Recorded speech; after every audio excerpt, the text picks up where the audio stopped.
භගවතෝ අරහතෝ සම්මා සම්බුද්දස්ස නමෝ තස්ස භගවතෝ අරහතෝ සම්මා සම්බුද්දස්ස නමෝ තස්ස භගවතෝ අරහතෝ සම්මා සම්බුද්දස්ස.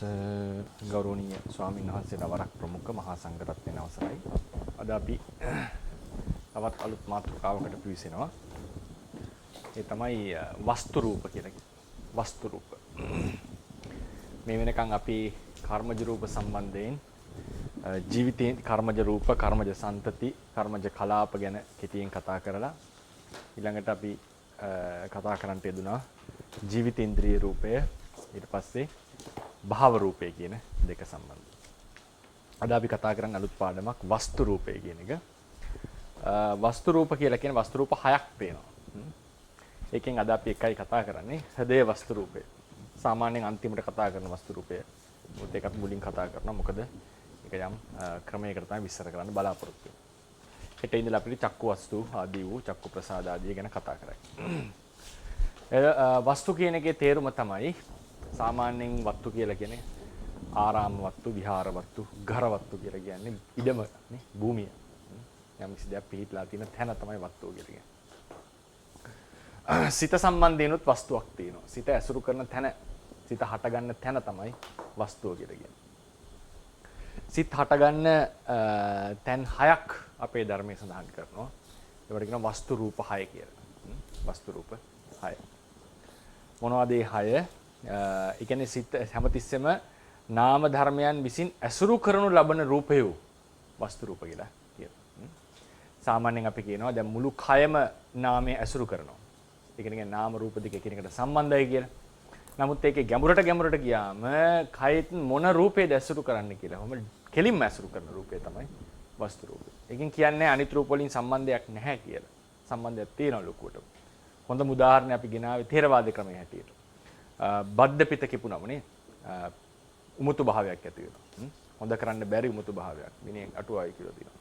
එතකොට මේ ඒ කියන්නේ රූපයෙන් නාමයට ලොකු සම්බන්ධයක් තියෙනවා ථේරවාදයේ හැටියට.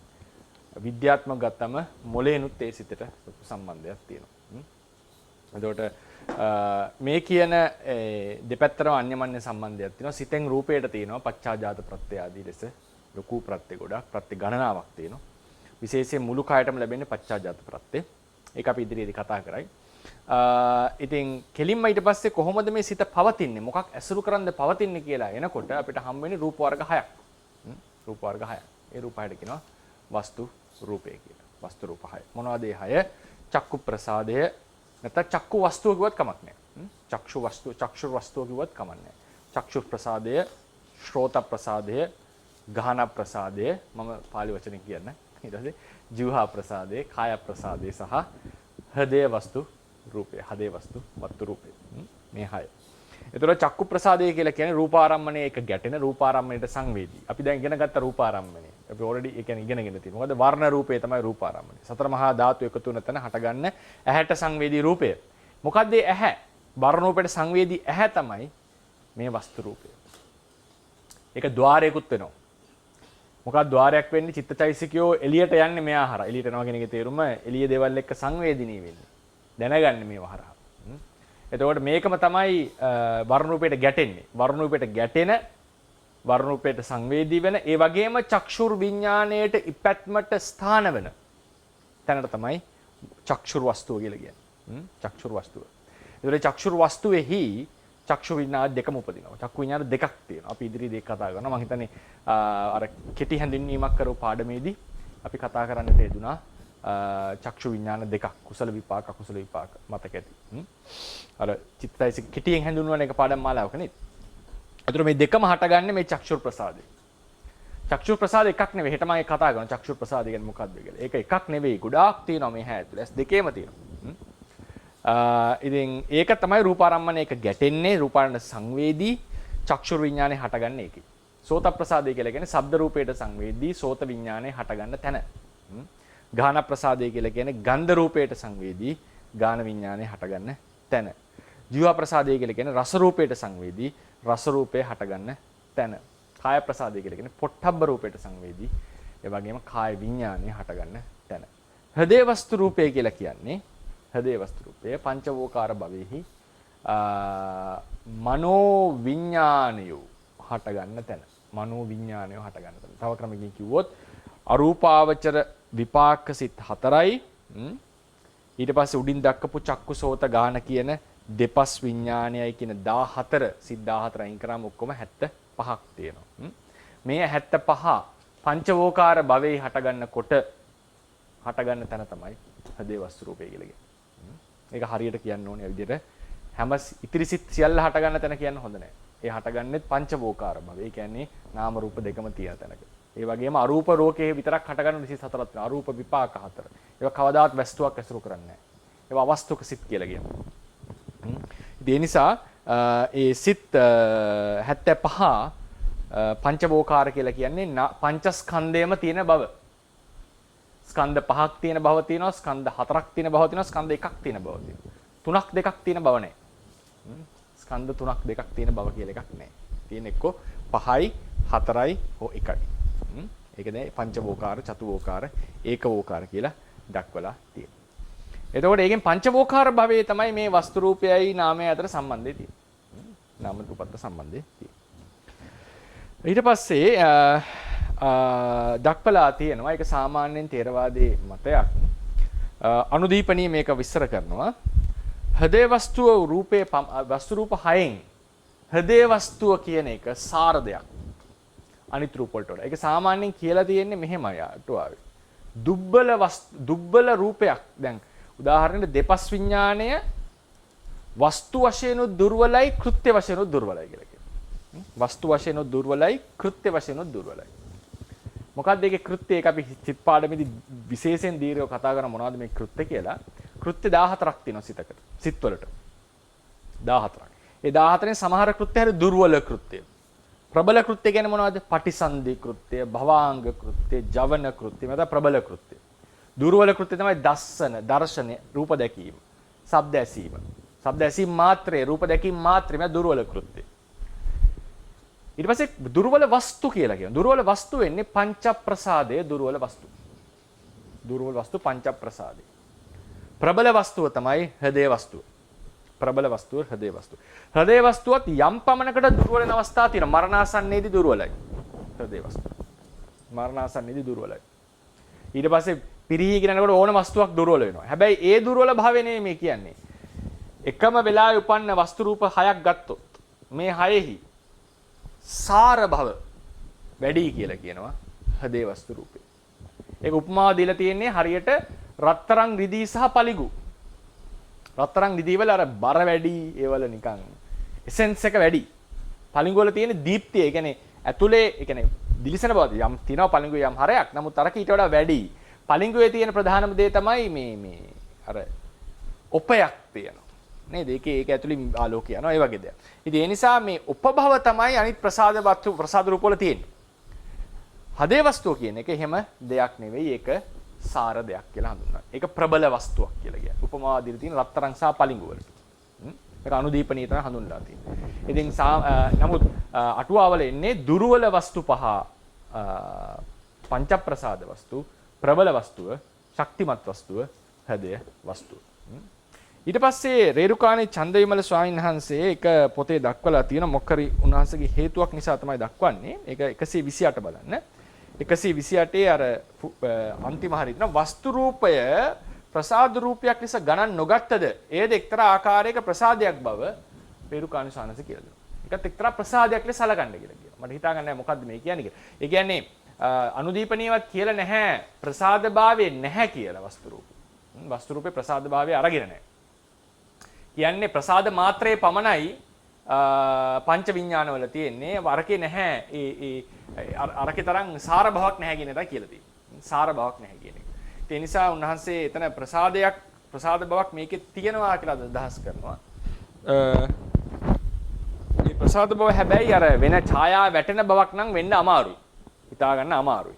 මට හිතෙන්නේ මේ සිතට ඇසුරු කරන්නට ඉඩ දෙන බවින් නේද? සිතට මනසට ඇසුරු කරන්න ඉඩ දෙන බව වගේ එකක් තමයි මේ කියන ඇත්තේ. කියන්නේ උනාස් මොනවා විස්තරයක් කළා නැහැ. නමුත් එසේ බව දැනගන්න. මම ඒකේ නම්බරේ දීලා ඇති පිටුව බලන්න. අදීබදර මූලික කරුණු. හැබැයි ඒකේ පිටු වෙනස් වෙනවා print එකෙන් print එකට. මේ 2018 print එක. 2018 print එක තමයි දීලා තියෙන්නේ.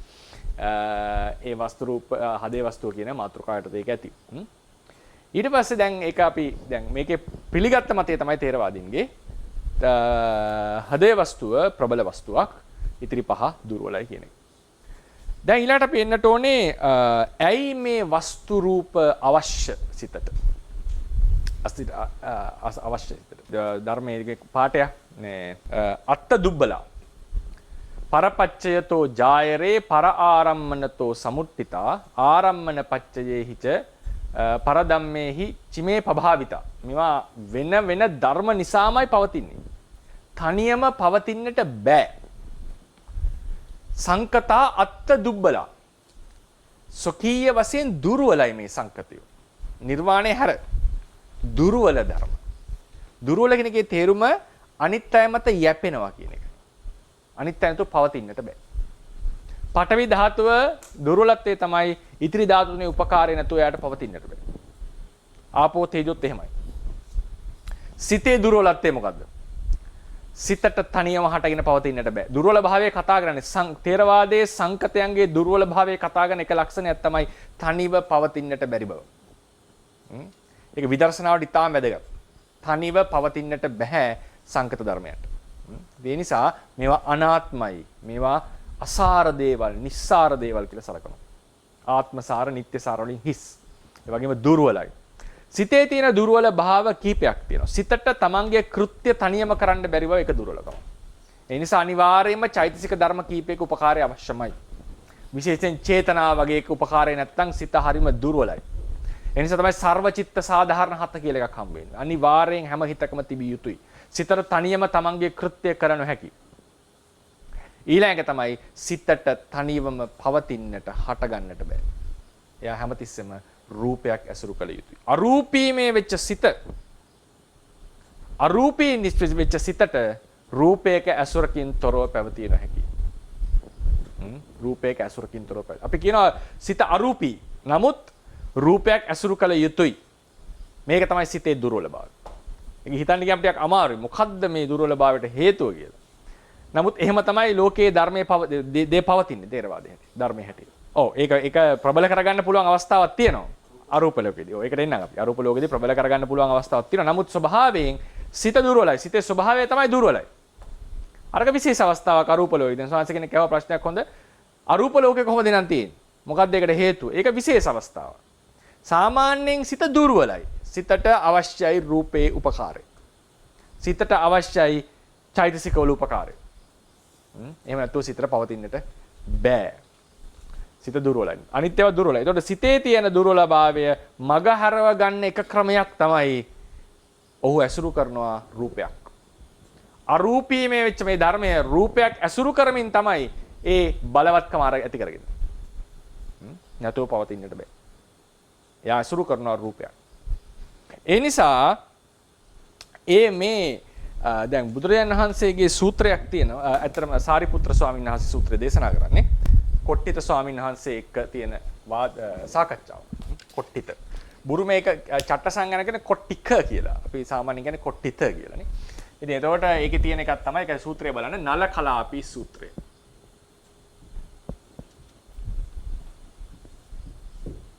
නල කලාපී සූත්‍රය. මේකේ කියනවා හරිපුත් සංසේ විඥාණය හේතු කරගෙන නාම රූප පවතිනවා. නාම රූප හේතු කරගෙන විඥාණය පවතිනවා. අඤ්ඤමඤ්ඤ දෙපැත්ත. දැන් අපි පරිසම්පාදේ කිව්වොත් එහෙම නාම රූප විඥානපච්චය නාම රූපං නාම රූපච්චය සලආයතනං නේද? මෙතන අනිත් පැත්තට හරවනවා. මේක මහා නිදාන සූත්‍රයේදීත් බුදුරජාණන් වහන්සේ කරන දෙයක්. අනිත් පැත්තට ගන්නවා. ඒතර අපි මේක මෙහෙම කියනවට වඩා මෙහෙම ලියුව පැහැදිලි හින්දා මම නිකන් පැහැදිලි කරන්න තමයි ලියුවේ. අපි මේ පැත්තට ලියමු. මේ විදිහට. විඥාණයෙන් නාම රූප, නාම රූපයෙන් විඥාන. දෙපැත්තටම තියෙන උපකාරය. මෙතන නාම කියනකොට ථේරවාද ක්‍රමයේ හැටියට මෙතන නාම ලෙස ගන්න මතක තියාගන්න චෛතසික. සිත ගන්නෙ නෑ. නාම කියනකොට සාමාන්‍යයෙන් සිත ගන්නවා, චෛතසික ගන්නවා. ඒ වගේම සූත්‍රාන්ත්‍රික මාතෘකාවලදී ධම්මසංගණයේදී නිවනත් ගන්නවා. නාම කියන තැන චිත්ත චෛතසික නිර්වාණ තුනම ගන්න ක්‍රමයක් තියෙනවා. ඒක හම්බ වෙනවා ධම්මසංගණියේ සූත්‍රාන්තික මාතෘකාවල. සාමාන්‍යයෙන් අපි නාම කියන්නේ අභිධර්මයේ චිත්ත චෛතසික දෙකට විතරයි. නිවනටත් නාම කියපු අවස්ථාවක් තියෙනවා පැහැදිලිවම සූත්‍රවල. ඉතින් සූත්‍රාන්තික මාතෘකාවල. ඉතින් මෙතන හැබැයි නාම ගන්න චෛතසික විතරයි. මෙතන ගන්න නාම කියලා ගන්න චෛතසික විතරයි. විඥාණය නාම රූප වලට ප්‍රත්‍ය වෙනවා. චෛතසික සහ රූප වලට නාම රූපය විඥාණයට ප්‍රත්‍ය වෙනවා. පටිච්චසමුප්පාදයේ හැදිනකොට අපි ගන්නවා තේරවාදයේ හැටියට මේ රූප කීයක් තියෙනවද මෙතන? මොනවද ගන්න රූප ආදී අපි කතා කරනවා. ඒක මෙතන මම ගන්න යන්නේ නැහැ. ඒක පටිච්චසමුප්පාදයේ කතා කරන දවසට ඒක ගැන කතා කරන්න. ඒක ලස්සන පාඩමක්. දැන් මෙතන අඤ්ඤමඤ්ඤ ප්‍රත්‍ය දෙකක් තියෙනවා. දැන් අපිට වැදගත් වෙන්නේ විඥාණයෙන් නාම රූප චෛතසික හා රූප වලට ලැබෙන ප්‍රත්‍ය අපි පස්සේ කතා කරමු. මේක දැනට ගත්තොත් ඔක්කොම පැටලෙනවා. මේක වැඩි වෙනවා විස්තර. මෙතන අපිට අවශ්‍ය වෙන්නේ දැන් අපි කතා කරගෙන ඉන්නේ මොකද්ද? සිත දුර්වලයි රූපේ උපකාරය නැතුව හටගන්න නැහැ කියන එක නේද? ඒත් අපිට අවශ්‍ය වෙන්නේ මේ පැත්තට තියෙන ලින්ක් එක. නාම රූපයෙන් සිතට ලැබෙන ප්‍රත්‍ය අපි කතා කරමු. ඒකෙනුත් නාම කියන එක අපිට අවශ්‍යද මේ වෙලාවේ? නෑ. අපි කතා කරන්නේ රූපයෙන් විඥාණයට ලැබෙන ප්‍රත්‍ය. සූත්‍රයේ පැහැදිලි වෙනවා රූපයෙන් විඥාණයට ප්‍රත්‍ය ලැබේ, උපකාරය ලැබේ. රූපයේ උදාහරණ සරලව ගත්තොත් එහෙම මේ රූපය කඩලා බිඳලා දැම්මොත් අපි බෙල්ල කැපුවොත් වැඩි වෙලා විඥානයේ තියෙන්නේ නැහැ. කලාතුරකින් ඔය සිද්ධි ටිකක් තිබිලා තියෙනවා නේද? කුකුලෙක් දවස් කීයක්ද? මාස 18ක් ජීවත් වෙලා තියෙනවා බෙල්ල කපලා. ඒ කුකුලා. ඒක තියෙනවා ඒක මේ තොරතුර. ඒක මේ රෙකෝඩ් එක. ඉතින් ඒ අතර කැම දෙන්නේ මේ සිරින්ජයකින් බෙල්ල හරහා නේද? දීලා තිබුණේ. ඉතින් ඒ වගේ සිද්ධි හැර දැන් සාමාන්‍යයෙන් ගත්තම එහෙම ලොකු හානියක් වුණොත් වැඩි ඉන්නට බෑ. අනිවාර්යෙන් මැරෙනවා සත්වය නේද? එතකොට ඒක තමයි රූපයෙන් නාමයට තියෙන බලපෑම. සිත පවතින්නේ නැහැ. මේක නිරුද්ධ වෙලා යනවා. ඒ වගේම ගැඹුරට ගියාම ධර්මයේ හැටියට සිත ඇසුරු කරන තැනක් තියෙනවා. මොනවද ඒ තැන්? මේ තමයි වස්තු රූප කියලා කියන්නේ. වස්තු රූප කියලා කියන්නේ. එතකොට නලකලාපී සූත්‍රයේදී පොදුවේ රූප ලෙස දක්වපු එක අභිධර්මයට එනකොට තේරවාදී විස්තර කරනවා. මේ රූපයෙන් නාමයට ලැබෙනවා ප්‍රත්‍ය කිහිපයක්. මොනවද? නිස්සය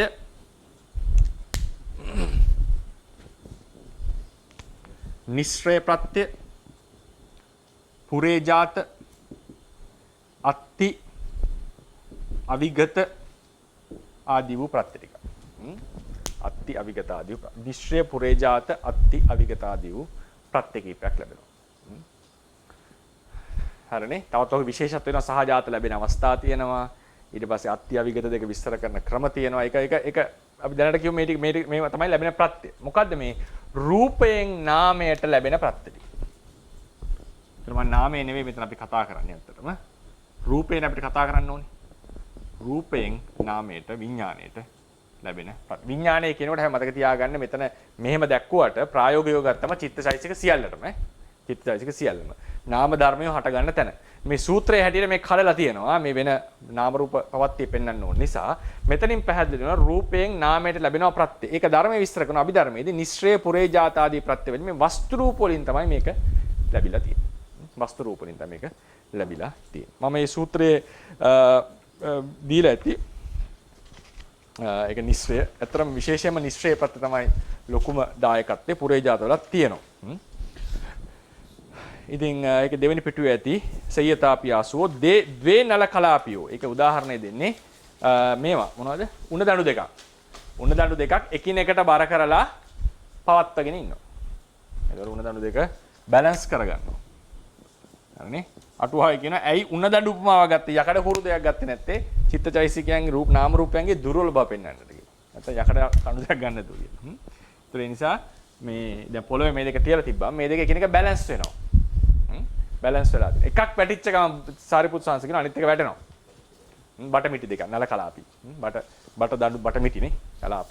බට මිටි හෝ බට දඬු දෙකක් තියලා තියෙනවා. ඒතර ඒකේ එකක් වැටිච්ච ගමන් අනිත් එක වැටෙනවා. සාමාන්‍ය කලාපි කියන්නේ මිටි නේ. නේද? මිටි බට මිටි දෙකක් තියලා තියෙනවා. එකක් වැටෙනවා අනිත් එක වැටෙනවා මිටි දෙක.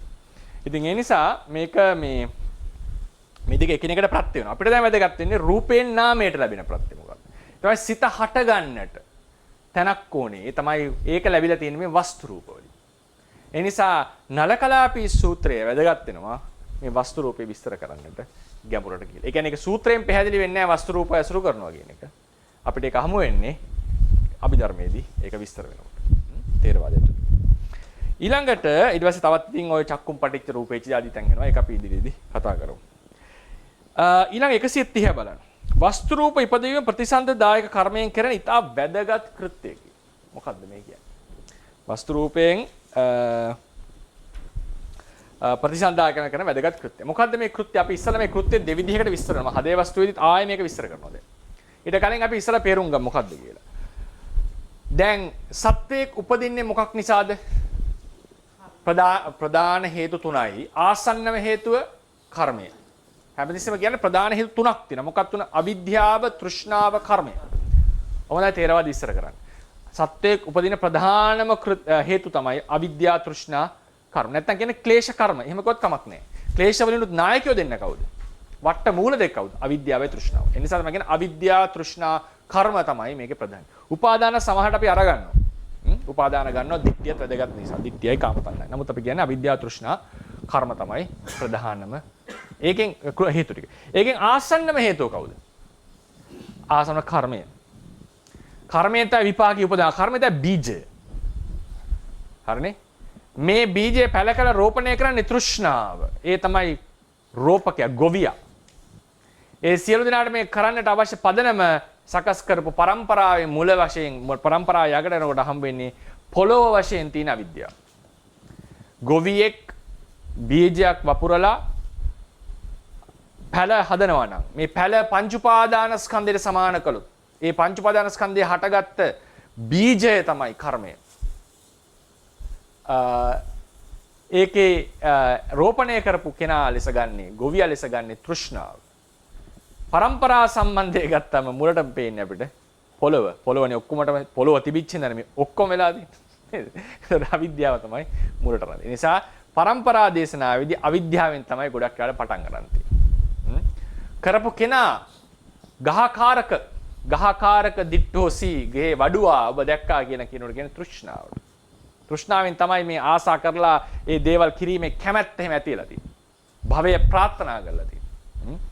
ඒක හැබැයි නිපදවන්නේ කර්මයේ විසින්. කර්මෙන් තමයි විපාකය ඇති කරවන්නේ. ඒක කර්මයෙන් තමයි භවය හදලා තියෙන්නේ. කර්මයෙන් තමයි භවය ඇති කරලා තියෙන්නේ.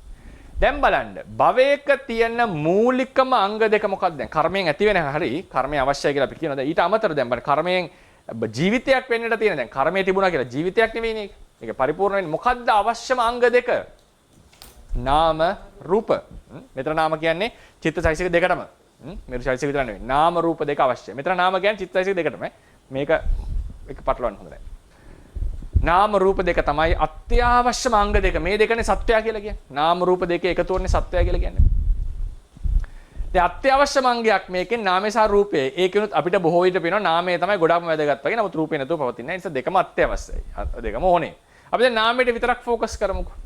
රූපේ නැතුව නාමයට විතරක් අපි අවධානය දෙමු. නාමය අතිශයින්ම වැදගත්. මොකද නාමයෙන් තමයි අරමුණු දැනගන්නේ. ඒ අරමුණු සම්බන්ධයෙන් යම් ක්‍රියා සිද්ධ කරන්නේ. මේ නාමයේ මේ හැඟීම් ඕනකම ඇති වෙන්නේ. ඒ නිසා නාමය කියන එක අත්‍යවශ්‍ය අංගයක් මේ ජීවිතේට. අත්‍යවශ්‍ය අංගයක්. දැන් නාමය දුර්වලයි කියලා අපි කිව්වා. අරූපී නිසා දුර්වලයි. හරිනේ? හැබැයි නාමය අත්‍යවශ්‍ය අංගයක්. නාමය දුර්වලයි. පිළිවෙලට අපි ලියමු කරුණු ටික. විස්තරම කරන නාමය දුර්වලයි. මෙතන නාමය කියන්නේ චිත්තචෛතසික. නාමය දුර්වලයි. ඊට පස්සේ නාමය අත්‍යවශ්‍ය අංගයක්.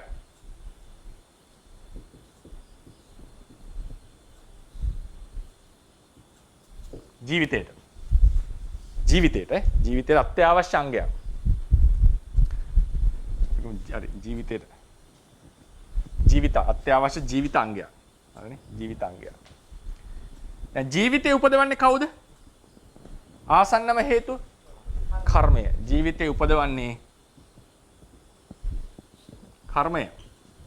කර්මය තමයි මේකේ දායකත්වයේ උපදවන කෙනා. අවිද්‍යාව තෘෂ්ණා හේතු වෙන කර්මය තමයි උපදවන්නේ. ජීවිතයක් උපදවනවා යනු නාම රූප දෙකේ පැවැත්මක්. නාමයේ දුර්වල නම් නාමයේ පැවැත්මට අත්‍යවශ්‍ය නම් රූපය ඒ නාමයේ විසින් ඇසුරු කරපු රූප උපදවන්නට වගකීම තියෙන කාටද?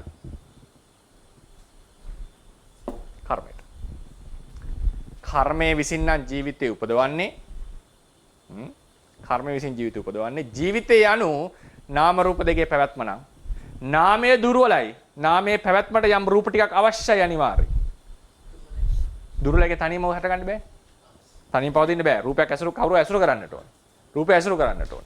ඒ ඇසුරු කළ යුතු විශේෂ රූප ටික ඉපදවීමේ සිදු කළ යුත්තේ කවුරු විසින්ද? මම නිකන් වගකීම ලෙස පැවරුවොත්. කර්ම විසින්.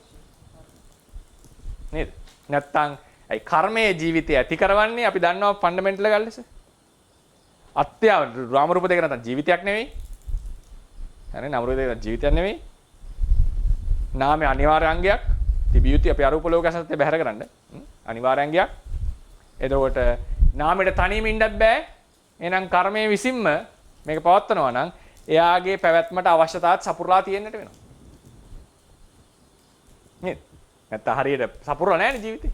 එහෙනම් කර්මයේ ජීවිතය ඇති කරනවා නම් කර්මය නාමයට අත්‍යවශ්‍ය අංගයක් නාමයට දුර්වල භාවකුත් තියෙනවා. නම් ඒ දුර්වල භාව මගහරින්නට ඕන යම් රූපයක් නම් ඒ රූපය ඇති කරවීම. දැන් භවංගිත උපදවන්නේ කර්මේ. ප්‍රතිසන්දි උපදවන්නේ කර්මේ. එතකොට කර්මයට තනියෙන් ඒ චිත්‍ර තනියෙන් පවතින්නට බෑ. ප්‍රධානම අංගය අපේ නාමයේ ජීවිතේ. එතකොට එහෙමනම් එයා ඇසුරු දැන් අපි මව් කුසේ තියෙනවා ඍතු රූප ටිකක්. ඒ ටික තිබුණාට මෙයා ඇසුරු කරන්න ඕන විශේෂ රූපයක්, විශේෂ එකක්. එහෙනම් ඒ අවශ්‍ය රූපය නිපදවීමේ වගකීමක් තියෙන්නේ නාමයට. ඒ නිසා නාමය කර්මය තමයි මේ වස්තු රූප ටික උපදවන්නේ. කර්මය තමයි මේ වස්තු රූප ටික උපදවන්නේ. ඒ නිසා තමයි මේ වස්තු රූපය සියල්ලක්ම කර්මජ රූපයෝ කියලා අර්ථකථනය කරන්නේ. කර්මජ රූපය. කර්මය තමයි. ඒ කියන්නේ අපි මේ ඡේදය කියමු 130. වස්තු රූප ඉදීම ප්‍රතිසන්දිදායක කර්මයෙන් කරන ඊටා වැදගත් කෘත්‍යකි.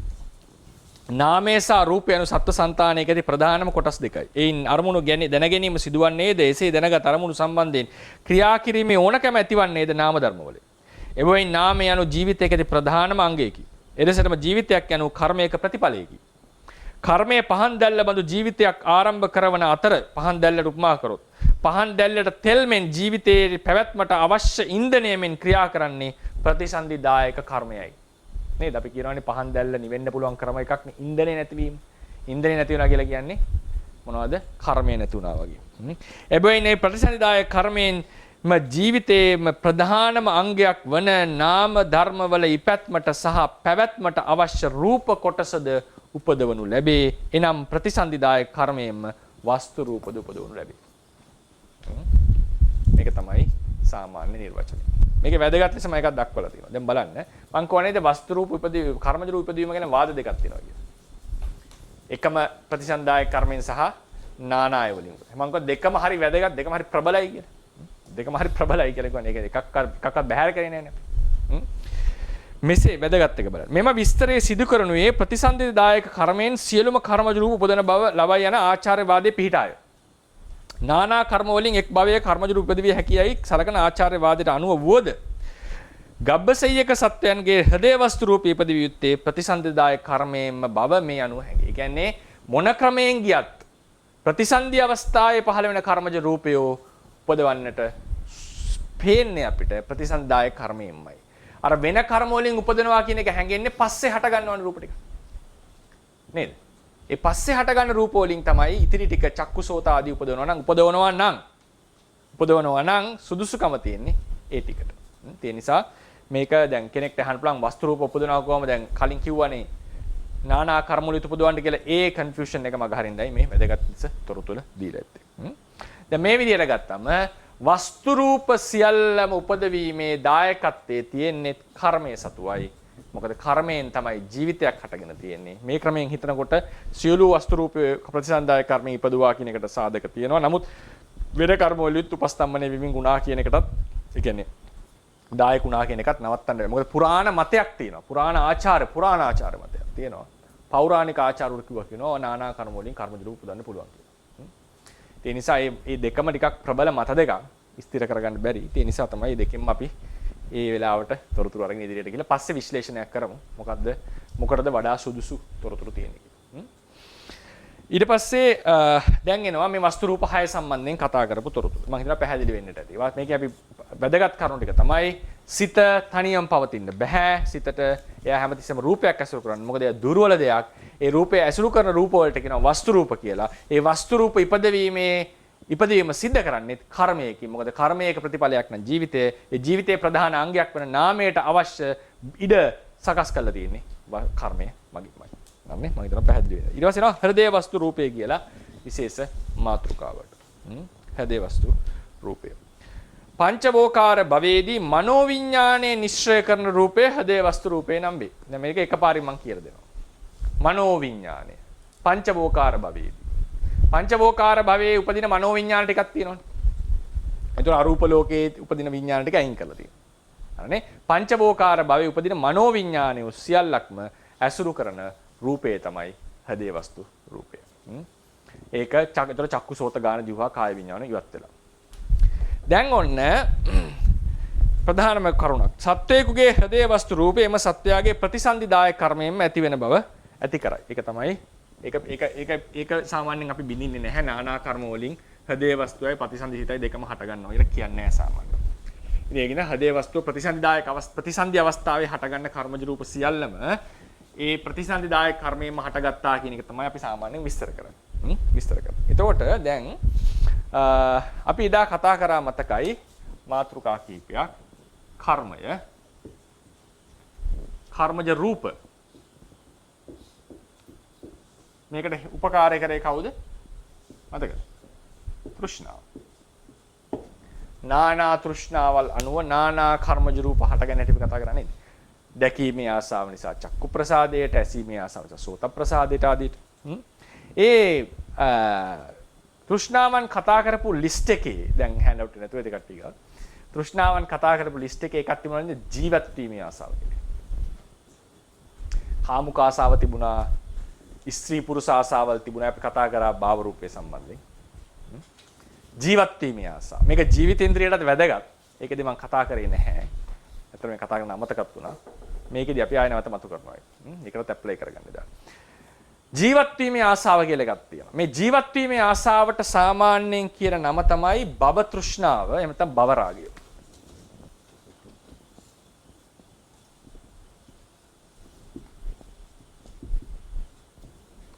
භව තෘෂ්ණාව සහ භව රාගය කියන එකට නිර්වචන තියෙනවා වෙන වෙන නිර්වචන. කලබල වෙන්න එපා. වෙන වෙන නිර්වචන තියෙනවා. මේ නිර්වචන දෙකත් තේරවාදයේ ඇතුළෙම කතා කරන නිර්වචන දෙක. මොකද්ද? යම් කිසි ඕනෑම භවයක් කෙරෙහි ඇති ආසාව, ජීවත් වීමේ ආසාව, භවයක් පතන බව, කුසල අකුසල කර්ම වලට තියෙන ආසාව. මේ සියල්ලම වැටෙනවා භව තෘෂ්ණාව සහ භව රාගය. සමහර තැන්වල භවාශ්‍රවය කියලාත් ගන්නට පුළුවන්. හරිනේ. නමුත් ධම්මසංගණියේ ඉගෙන ගත්ත කෙනෙක් දන්නවා භව රාගය කියන එක සීමා වෙනවා. ධම්මසංගණිය ඉගෙන ගත්ත අය දන්නවා භව රාගයේ සීමා වෙනවා දෘෂ්ටි විප්‍රයුක්ත සිත්වල ලෝභයට. දෘෂ්ටි විප්‍රයුක්ත සිත්වල ලෝභයට භව රාගයේ සීමා වෙනවා. ඒ තමයි ධම්මසංගණී පරයය. මතක තියාගන්න. නමුත් භව රාගය කියන එක වෙන ක්‍රම වලින් ජීවත් වීමට ඇත්තා වූ භවයට ඇත්තා වූ කුසල අකුසල කර්ම භවයට ඇත්තා වූ තෘෂ්ණාව කියලා ගන්න ක්‍රමයක් තියෙනවා. එහෙම ගන්න ක්‍රමයක් තියෙනවා. ඒ නිසා භව රාගය භව තෘෂ්ණාව කියන දෙකෙන් ජීවත් වීමේ ආසාව, ජීවිතේ පැවැත්වීමේ ආසාව, නැවත ඉපදීමේ ආසාව, විනාශ නොවීමේ, ඒ කියන්නේ මේක නැති නොවීම කෙරෙහි තියෙන කැමැත්ත, මේ එක්සිස්ටන්ස් එක මේ ඔක්කොම වැටෙනවා භව තෘෂ්ණාවට භව රාගයට. ඒක නිසානේ මැරෙන්න බය. මේ මැරෙන්න බය මේ භව තෘෂ්ණා භව රාගය තියෙන නිසා. ඒ නිසා මේක ප්‍රධාන තෘෂ්ණාවක්. මේක හැම සත්වයෝ කෙරෙහිම තියෙන තෘෂ්ණාව. උපදින හැම සත්වයා කෙරෙහිම මේක තියෙනවා. මහා පශ්චිම භවික මහා බෝසත්වරයෙකුත් උපදින්නේ භව රාගය සහිතව. ඒ නිසා පළවෙනි චිත්ත වීතිය මොකද්ද? භව නිකාන්තික ලෝභය. අනාගාමී වෙලා ප්‍රඥාව හේතු කරගෙන සුද්ධා අකනිට්ඨාය උපදිනවා නම්. දැන් සුද්ධාවාස පහේ උපටින්නේ ඉන්ද්‍රිය ભેදය අනුව. ශ්‍රද්ධාව අධික් කෙනා අවිහේ. විරිය අධික් කෙනා අතප්පේ. සතිය අධික් කෙනා සුදස්සී. ඊට පස්සේ සමාධිය දෙකන සුදස්සී ප්‍රඥාව ඉන්ද්‍රිය වැඩි කෙනා අකනිට්ඨාව. එහෙමත් බෙදීමක් තියෙනවා. ප්‍රඥාව අධික අනාගාමී බ්‍රහ්මයෙක් අකනිට්ඨාවේ උපදිනවා නම් මතක තියාගන්න අකනිට්ඨාවේ උපදිනවා කියන්නේ අන්තිම භවයේ. එතනින් එහාට උපදින්නේ නැහැ. සුද්ධාවා ඒකත් මතක තියාගන්න. සුද්ධාවාසයක දෙපාරක් එකතන උපදින්නේ නැහැ. සුද්ධාවාසයක පල්ලෙහා උපදින්නේ නැහැ. සුද්ධාවාසය උපදිනවනම් උපදින්නේ උඩ විතරයි. සුද්ධාවාස පහෙන් එළියට යන්නෙත් නැහැ. හරිනේ? සුද්ධාවාසයක උපදිනකොට හරිනේ මේක තමයි තේරවාදයේ යමකේ ඇහිඳින ණය ක්‍රමය. තේර සුද්ධාවාසයේදී ඒක සාමාන්‍යයෙන් පිළිගන්න අදහසක් අටුවා ටීකාවල. සුද්ධාවාසයට ගියොත් එහෙම ඒ පහන් එළියට යන්නේ නැහැ. සුද්ධාවාසයේ තියෙන නීතියක් කියන්නේ ධර්ම නියාමයක් තමයි. පල්ලෙහාම සුද්ධාවාසවල උපදින්නෙත් නැහැ. හරිනේ? ඒ සුද්ධාවාසයේ දෙපාරක් උපදින්නෙත් නැහැ. ඒක එන්නේ යමකෙදි එහෙම එක භවයක් තියෙනවා. ඒ භවයේ කවදාවත් සසර ස්කන්ධය ඉපදිලා නැහැ. ප්‍රථම වතාවට උපදින. ඒ මොකද හේතුව සුද්ධාවාසයක දෙපාරක් ඉපැත්මක් නැහැ. යමක හැටියට. ඒ වගේම සුද්ධාවාස පහෙන් එළියට යනවා කියලාකුත් නැහැ. ඒක අරූප ලෝකේ තියෙන උඩට ඒ අරූප ලෝකයට යනවා කියලාකුත් නැහැ. එහෙනම් මොකද්ද වෙන්නේ? අකනිට්ඨා ඉපදිච්ච කෙනා ආයි උපදින්නේ නැහැ. එයා පච්චිම භවිකයෙක්මයි. අකනිට්ඨායි මොකද? අකනිට්ඨායින් උඩට සුද්ධාවාසයක් නැහැ. සුද්ධාවාසයෙන් එළියට යන්නත් බෑ. ඒකම ආයි උපදින්නත් බෑ. පල්ලෙහා උපදින්නත් බෑ. ඒකින්ද අකනිට්ඨා උපදින අන්තේ. මේ අකනිට්ඨාවේ උපදින බ්‍රහ්ම රාජයෙක් ප්‍රතිසන්දි සිතෙන් පස්සේ පහළ වෙන භවාංග සිත් 15ක් හෝ 16ක් අර්ථ දෙකක් න 15ක් හෝ 16ක් ගත වුණාම පහළ වෙනවා ප්‍රථම චිත්ත වීතිය. මනෝද්වාරිකයි චිත්ත වීතිය. මේ මනෝද්වාරික චිත්ත වීතිය ආරමුණ කියලා කියන්නේ ලැබුවා වූ අභිනව භවය. ලැබුවා වූ අභිනව භවය තමයි ඒ නාම රූප ටික තමයි ආරමුණ. ඒ ඉඳලා පහළ වෙන්නේ ලෝභ මූල සිතක්. ඒකට කියනවා භව නිකාන්තික ලෝභය.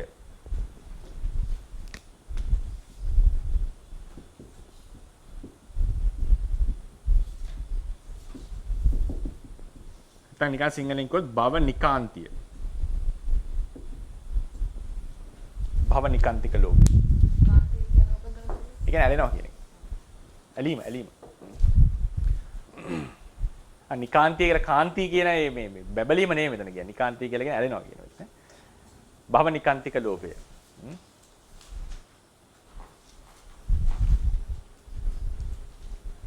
ඒක බොහෝ දුරට සෝමනස්ස සහගතව තමයි විස්තර වෙලා තියෙන්නේ. නමුත් උපේක්ෂා සහගත බව ප්‍රතිෂේධ කළා නැහැ. අර නිසා අටම හට ගන්න පුළුවන්, දික්ටි සම්ප්‍රයුක්තව හට ගන්න පුළුවන්. ආරයන් වහන්සේලා දික්ටි විප්‍රයුක්තව හට ගන්න. නිකන්. ඒ වගේ සිත් හතක් තමයි, ඒ ලෝභ සහගත සිත් හතක් තමයි මුලින් පහළ වෙන්නේ. ඒ නිසා මම කියන්නේ හැදී උපදින හැම සත්වයාම භව රාගෙන් යුක්තයි, භව තෘෂ්ණාවෙන් යුක්තයි. ඒක හැටියක්. මේ සසර හැටියක් ඒක.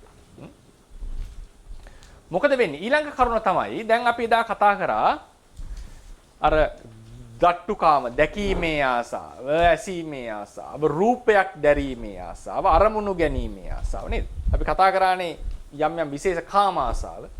කාම ආසාව යටපත් කළා ධානයක් උපදලා බ්‍රහ්ම ලෝකියම් භාව රූප නැහැ. නේද? ඊට පස්සේ කාම ආසාව පංචකාම විඳීමේ ආසාව යටපත් කළා බ්‍රහ්ම ලෝක යනකොට ගාන ජීවහා කායේ වෙන්නේ නැහැ. ප්‍රසාද. අපි දීර්ඝව කතා කරේ නැහැ. මම කෙටියෙන් හඳුන්වලා තියෙන. ඒක දැන් ප්‍රසාද රූප එනකොට කතා කරනවා.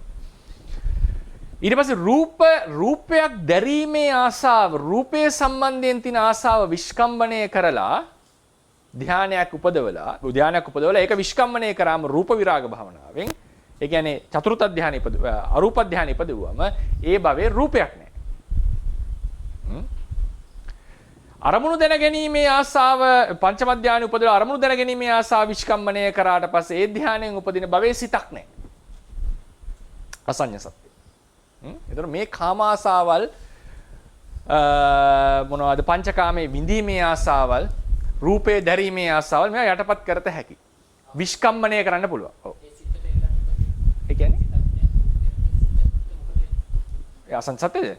ඒ සිත తాවකාලිකව චුතියත් එක්ක නතර වෙලා තියෙන. ඒ කියන්නේ සිත උපදින්න නැතුව තියෙන කාලේ. චුත උනානේ කලින් භවේ. එතකොට ඒක නැවත හටගන්නේ කාලයක් ගිහලා. එතන සිත නතර වෙලා ගල් වෙලා ෆ්‍රීස් වෙලා තියෙනව නෙවෙයි. හරිනේ සිත නිරුද්ධ වෙලා. හැබැයි ඒකේ මොකද ආරම්මන ග්‍රහණ වේගය එහෙම නිරුද්ධ වෙන්නේ නැතුව රූප සමනය වෙන්නේ නැතුව තියෙනවා. ඒ රූප පරම්පරාව ඇසුරු කරගෙන. ඔක කීප දෙනෙක්ම අහුවා ප්‍රශ්න. අපි ඒක ඉස්සරහට එනකොට ඒක ඇනලයිස් කරලා බලමු. ඊට පස්සේ දැන් ඔන්න සිත උපදින්න නැතුව ඉන්නවා භවයක. අරමුණු දැනගැනීමේ ආසාව යටපත් කරොත් සිත නැති භවයක්. රූපේ දැරීමේ ආසාව යටපත් කරොත් රූපේ නැති භවයක්. පංචකාමයේ කාම සම්පත් විඳීමේ ආසාව දුරු කරු භව රූපේ නැති භවයක්. හරිනේ? ගාන ජීවා කාය රූප මේවා නැති භවයක්. යටපත් කරන්න පුළුවන්, විස්කම්මණය කරන්න පුළුවන් මේ තෘෂ්ණාව. හැබැයි මතක තියාගන්න. ජීවත් වීමේ ආසාව විස්කම්මණය කරනවා කියලා ගන්නෑ. ජීවත් වීමේ ආසාව විස්කම්මණය වෙනවා. ඒක නැති කරන එක විතරයි කරන්න පුළුවන්. ඒක දුරු වෙන්නේ මොන මාර්ගයෙන් කොහොමද හිතන්නේ? අරිහත් මාර්ගයෙන්. ඒක විස්කම්මණය වෙනවා කියන එකක් නැහැ. ජීවත් වීමේ ආසාව විස්කම්මණය කරලා ඉපදිච්ච භවයක් ගහලා දෙනවා. එහෙම එකක් නැහැ. ඒක විස්කම්මණය කරන්න පුළුවන් විදිහ එකක් නෙවෙයි ඒක. ඒක කාම මුල් බැලගත්ත මූලික තෘෂ්ණාවක්. අර වගේ අනිත් සියලු තෘෂ්ණාවන්ගේ මූලය මේ තෘෂ්ණාව. ඒක විස්කම්මණය කරන්න පුළුවන් කියන එකක් නෙවෙයි. තියෙන එක මුලිනු පුටා දැනීමක් විතරයි. භව තෘෂ්ණාව භව රාගය එම නිසා මතක තියාගන්න. රහත් වුණාම ඉදුණා. රහත් නොවිච්ච හැම කෙනෙකුගේම සෑම කර්මයක්ම වෙන විදිහකට කිව්වොත් ඊයේ නිර්වචන දුන්නේ සබ්භ්‍යාපාර ජවනයක්ම. සබ්භ්‍යාපාර ජවන චේතනාවක්ම මේ ජීවිත වීමේ ආසාවේ බලපෑමට ලක් වී ඇත. ඒවා ජීවත් වීමේ ආසාවේ බලපෑමට ලක් වී ඇත. ඒ නිසා ඒ ධර්මයෝ ඒ බලපෑමට ලක් වෙච්ච කර්මයෝ ආපහු නාම රූප උපදවනවා. නාම රූප උපදවනවා. කියන්නේ විපාක ලබා දෙනවා. ජීවත් වීමේ තෘෂ්ණාවට ලකුණු නැත්තම් යම් ජවනයක්. ඒ කියන්නේ ඒක තෘෂ්ණාව නැති කරපු సంతානේ සබ්භ්‍යාපාර ජවනේ. ඒකට කර්ම කිව්වට කමන්නේ. සමහර තැන්වල රහතන් වහන්සේගේ කර්ම කියලා හඳුන්වලා දෙනවා. හැබැයි ඒකෙන් කියන්නේ විපාක දෙනවා කියන ක්‍රියා කියන අර්ථය. රහතන් වහන්සේගේ ක්‍රියා. කර්ම කියලා කියන්නේ කර්ම වර්ග දෙකක් තියෙනවා. ක්‍රියාවට කර්මය කියනවා, විපාක ලබා දෙන එකට කර්මය කියනවා. ඉතින් රහතන් වහන්සේගේ කර්ම කියලා කියන්නේ ක්‍රියා කියන අර්ථය. ඒතෝ ඒවා මේ විපාක ලබා දෙන අර්ථයෙන් නෙවෙයි. විපාක ලබා දෙන අර්ථයෙන් නෙවෙයි. ඒක අපි කර්ම පාඩමෙන් කතා කරමු. එතකොට දැන් මේ යම් කිසි సంతානයක එතකොට රහත් సంతානයක යම් කර්මයක් යම් ක්‍රියාවක් කරනවා නම් ඒකට මේ ජීවත් වීමේ ආසාව බලපාන. ඒ නිසා ඒකේ නාම රූප උපදවන්නේ ආපහු. දැන් කෙනෙක් අහන්න පුළුවන් ඇයි කර්මයකින් ගහක් ගලක් ඉපදුවේ නැති කියලා. මේසයක් ඉපදුන්නේ නැහැනේ කර්මේ. නාම රූප ටිකක් ඉපදුනේ. මැරිලා ගහක් වෙන්නේ නැහැනේ අපි. නේද? මැරිලා පුටුවක් මේසයක් වෙන්නේ නැහැනේ. එතකොට ඒ නිසා ඇයි නාම රූපම උපදවන්නේ? ඒ හේතුව තෘෂ්ණාවේ බලපෑම. තෘෂ්ණාවට අනුව රජ්ජුරුවන්ට අනුව සේවකයා ඇමතුමා වැඩ කරන්නා වගේ කර්මයේ ක්‍රියාත්මක වෙන්නේ කර්මයේ සිස්ටම් එක හැදිලා තියෙන තෘෂ්ණාවන. ඒක නිසා කියන්නේ කර්මයේ බලපානවා තෘෂ්ණාව. තෘෂ්ණාව නැති කරපු సంతානේ ප්‍රතිඵල හම්බ වෙන්නේ නැහැ. නාම රූප දිගින් දිගට යන්නේ නැහැ. ඒකට තෘෂ්ණාව විතරක් විස්තර කරන්න බෑ. අවිද්‍යාවේ දායකත්වය ඕනේ දාට. කර්මයට විපාක ලබා දීමේ හැකියාව ලබා දෙන අවිද්‍යාව තෘෂ්ණාවේ දෙකම එකතුවෙන්. ඒ තුනම එකතු වුණා නම් සසර යනවා. ඒතර මේක විස්කම්මණය කිරීමක් කියලා එකක් නෑ. ඒ නිසා හැම කර්මයක්ම මේකට බලපාලා තියෙනවා. එහෙනම් දැන් ඔන්න කර්මපතයක් කරා කියලා හිතන්නකෝ. මතු ප්‍රතිසන්දි ලබා දෙන කර්මයක් ඇති කරා. මේ කර්මය ජීවත් වීමේ තෘෂ්ණාවට ලක් වෙලානේ. නේද? ජීවත් වීමේ තෘෂ්ණාවට ලක් වෙලා. එහෙමනම් ජීවත් වීම කියන අලුත් ජීවිතයක් ලැබීම කියනකොට අනිවාර්ය අංග දෙක මොකද්ද? නාම රූප. නාමයේ අත්‍යවශ්‍ය අංගයක්. එහෙමනම් ඒ කර්මයකින් අලුත් භවයක් ලබා දෙනකොට ඒ නාමයේ පැවැත්මට අවශ්‍ය රූපයක් නාමයට තනියම පවතින්න බැරි නම් අපි කියවනේ බැහැ කියලා තනියම පවතින්න බැරි නම් ඒකට අවශ්‍ය රූපයක් ඉපදවිය යුතුයි. ඒ නිසා ප්‍රතිසන්දියත් සමගම හෘදය වස්තු රූපය කියන එක උපදිනවා. හෘදය වස්තු රූපය උපදිනවා. ඒක කර්මයෙන් උපදවන්නේ. නාම රූප එකෙන් අදහස් වෙන්නේ මේ කතාවෙන් ඒතර කියන නාම රූප දෙක තුන නම් අය වෙනම ඕනේ නැහැ නේ. නමුත් නාමය තමයි ප්‍රධාන අංගය. රූපයත් ප්‍රධානත්වයක් තියෙනවා. නමුත් අර නාමයට අවශ්‍ය ෆැසිලිටි එක තමයි මේකද මේකේ පහසුකම තමයි ඒක ලබා දීලා තියෙන්නේ. නාමයට අවශ්‍ය පහසුකම ලබා දෙනවා කර්මජ රූපයක් උපද්දවලා. නැත්නම් වෙන රූපයක් උපදවන්න තිබ්බනේ. වෙන රූප ටිකක් දැන් මොනවද? භාව රූප ටික උපද්දවනවා. ඒකත් කර්මයෙන් කරන්නේ. හැබැයි වස්තු රූපේ උපද්දවන්න වෙන්නේ යාට. වෙන රූප ටිකක්ද භාව රූප ජීවිත නවකේ උපද්දවන්න පුළුවන්. ඒ රූපේ පැවැත්ම සඳහා අවශ්‍ය දේවල් උපද්දවනවා. ඇයි මේ රූපේ දැන් රූප ටික උපද්දවනකොට වස්තු රූප ටික නැතුව කර්මජ රූප ටික උපද්දන්න තිබුණානේ යාට. ජීවිත නවකයයි භාව දසකයයි. පුළුවන් ජීවිතේ පවතින. සිත වෙන උපද්දවනවා. හැබැයි ඒ වස්තු රූප උපදවන්න වෙලා දින කර්මයට. මොකද සිතට තනියම පවතින්න බෑ. එහෙමනම් ඒක තියෙනවා. ඒ සිතත් උපද්දවන්න ඕන නම් සිතට බැවරෙන පවතින්න සිතේ අවශ්‍යතාවයත් සපුරාලන්නට වෙනවා. ඒ දුර්වලතාවය සපුරාලන්නට. ඒ නිසා වස්තු රූපේ උපදවන්නේ කර්මය. ඒතර හදේ වස්තු රූපේ උපදවන්නේ ප්‍රතිසන්දිදායක කර්මය. අවස්ථා දෙකක් හැර මොකක්ද 133 වෙනි ඡේදය. සත්වේකුට හදේ වස්තු රූපේ නොලැබී යන අවස්ථා දෙකක් ඇත. අසඤ්ඤ සත්වයයි අරූප ලෝකයයි. අසඤ්ඤ සත්‍ය අරූප. හැබැයි දැන් ඔන්න ආපහු වෙනවා. මං කිව්වා ජීවත් වීමේ තෘෂ්ණාව විස්කම්මණය කළ නොහැකි. දැන් මේ ජීවත් වීමේ තෘෂ්ණාවනේ විස්කම්මණය කරලා තියෙන්නේ. සමහර කෙනෙක් අරමුණු දැන ගැනීමේ තෘෂ්ණාව විස්කම්මණය කරනවා. ඒ කියන්නේ සිත කෙරෙහි විරාගය ඇති කර ගන්නවා. දැන් බලන්න. සිත කෙරෙහි විරාගය ඇති කරා. ඒ ඇති කරපු කර්මයෙන් චතුර්ථ පංචම ධානය කර්මයෙන් උපදින්නේ කොයිද? අසඤ්ඤ භවයේ. ඒකෙදි පටිසන්ධි භවාංග චුති සිත් උපදවන්නේ නැහැ. පටිසන්ධි භවාංග චුති උපදුන්නේ නැහැ කියන එක සිතක්වත් උපදින්න අවකාශ නැහැ. මොකද අනිත් ඔක්කොම සිත් උපදින්න භවාංග හිතේ. මම කියන සිත් භවයක ප්‍රධානම හිත පටිසන්ධි භවාංග චුති. එකෙන් පටිසන්ධි භවාංග සිත තමයි ප්‍රධාන වෙන්නේ. චුති සිත කියන්නේ භවාංග හිතමයි අතරම. අවසාන භවාංග හිත චුති සිත කියලා කියන්නේ. වෙනම එකක් නෙමෙයි. පළවෙනි එකම සිත පළවෙනි භවාංගයට ප්‍රතිසන්ධි කිව්වා. අවසාන භවාංගයට චුතිය කිව්වා. ඒ කියන්නේ භවයේ තියෙන ප්‍රධානම සිත් ටික. නම් තුනක් දුන්නාට එකම වර්ගයේ සිත් ටිකක් පහළ වෙන්නේ. මේ ටිකෙන් තමයි අනිත් සිත් පහළ වෙන්නේ ඉස්සරහට. ඒ නිසා තමයි කියන්නේ ඔය ත්‍රි හේතුක ප්‍රතිසන්දියේ වැදගත් මාර්ගඵල ලබන්න. ඔය කියන්නේ නිකන් නෙමෙයි මේ කතා එන්නේ. මොකද ඒකෙන් පැන නගින්නේ. ඒතර ඒක දුර්වල නම් යම් සීමාවල් පැන වෙනවා අපිට. දැන් ඔන්න මාතෘකාවට එනවා අපි. දැන් මේ භවයෙන් උපදවල මේ කර්මයෙන් උපදවලා තියෙන්නේ සිතක් නැති භවයක්නේ. ඇයි? මොකද හේතුව චිත්ත විරාග භාවනාව වැඩුවානේ. ඒ නිසා ප්‍රතිසන්දි සිත උපදුන්නේ නැහැ. අසඤ්ඤ සත්‍ය. දැන් සිත නැද මොකද සිත දැන් අපි කියවනේ කර්මජ රූප ඉපදුවේ ඇයි? කර්මය. කර්මයෙන් සිත උපදවනවා. සිත අත්‍යවශ්‍යයි. සිතට තනියම ඉන්න බෑ. ඒ අඩුව පුරවන්නේ කවුරු හරහාද? වස්තු රූප උපදවලා. දැන් සිත නැත්තම් වස්තු රූප වල අවශ්‍යතාවයක් තිබේද? ඒ නිසා උපදවන්නේ.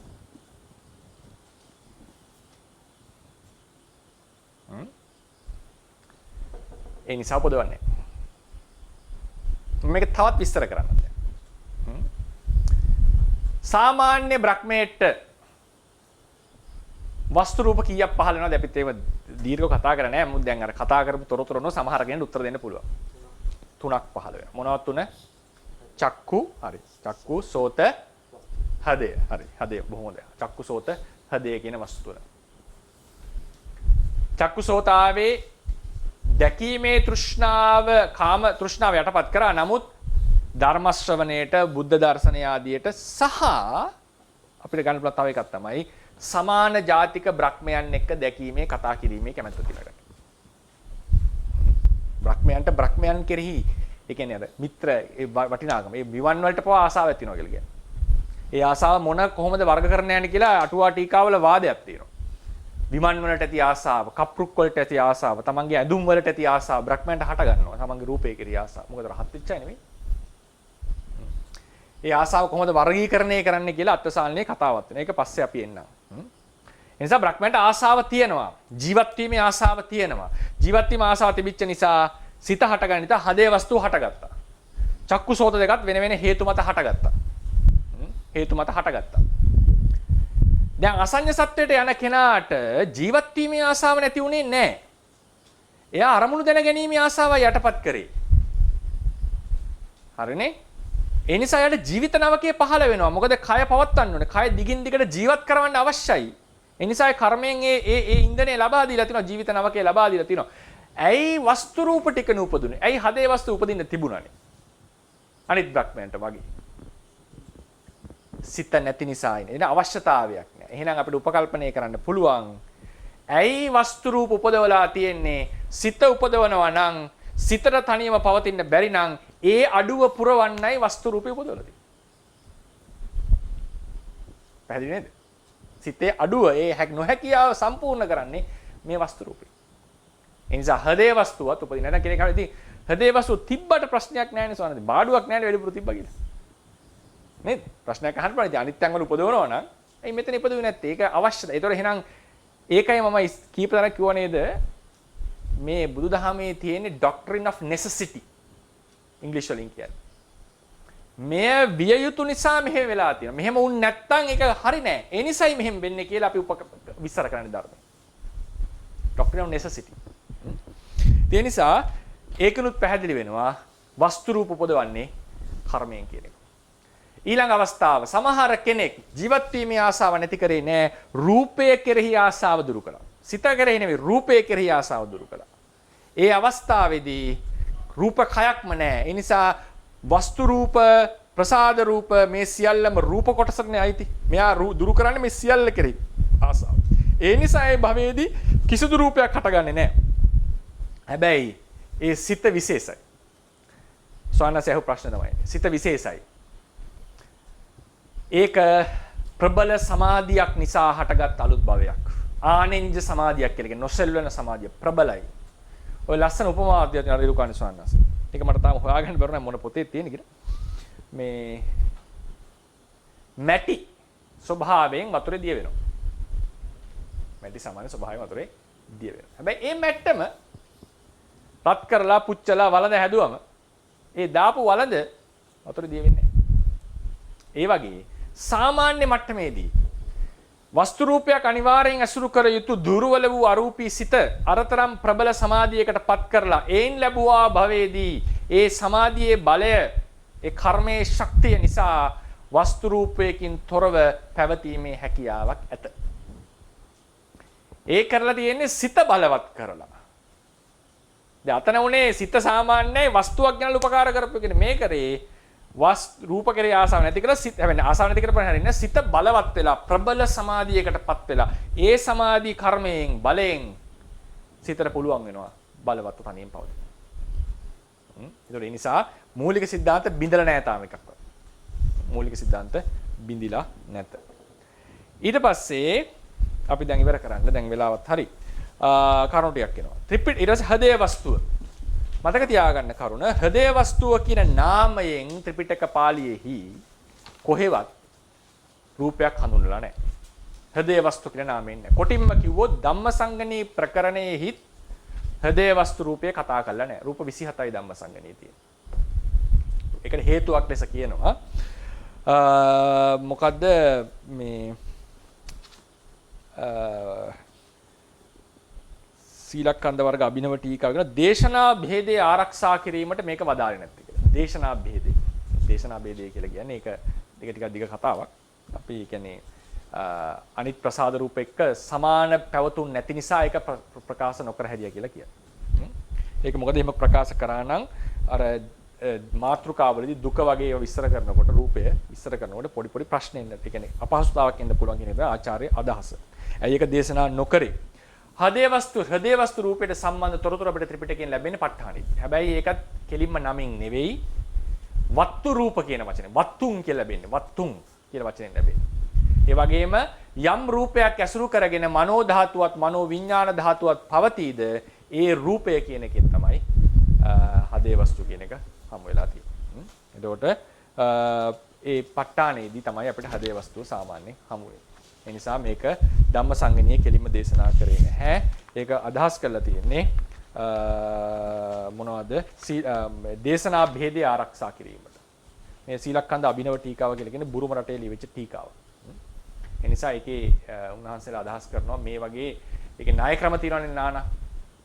තේරවාදී ණය ක්‍රම. මේ ණය ක්‍රම අනුව මේක නොවදාලන්න හේතුව තමයි මොකද ධම්මසංගණියේ දේශනා කරපු ණය ක්‍රමයට පොඩි ගැටීමක් එන්න පුළුවන්. ඒ නිසා මේක දේශනා නොකරා කියන එක තමයි උන්වහන්සේලාගේ අදහස. ඊට පස්සේ දැන් මේ හදේ වස්තු රූපේ හටගන්නෙත් රූප සමූහය එක්ක. ඒ හදේ වස්තු රූපේ හටගන්න කලාපයට කියනවා වස්තු දසක කලාපය කියලා.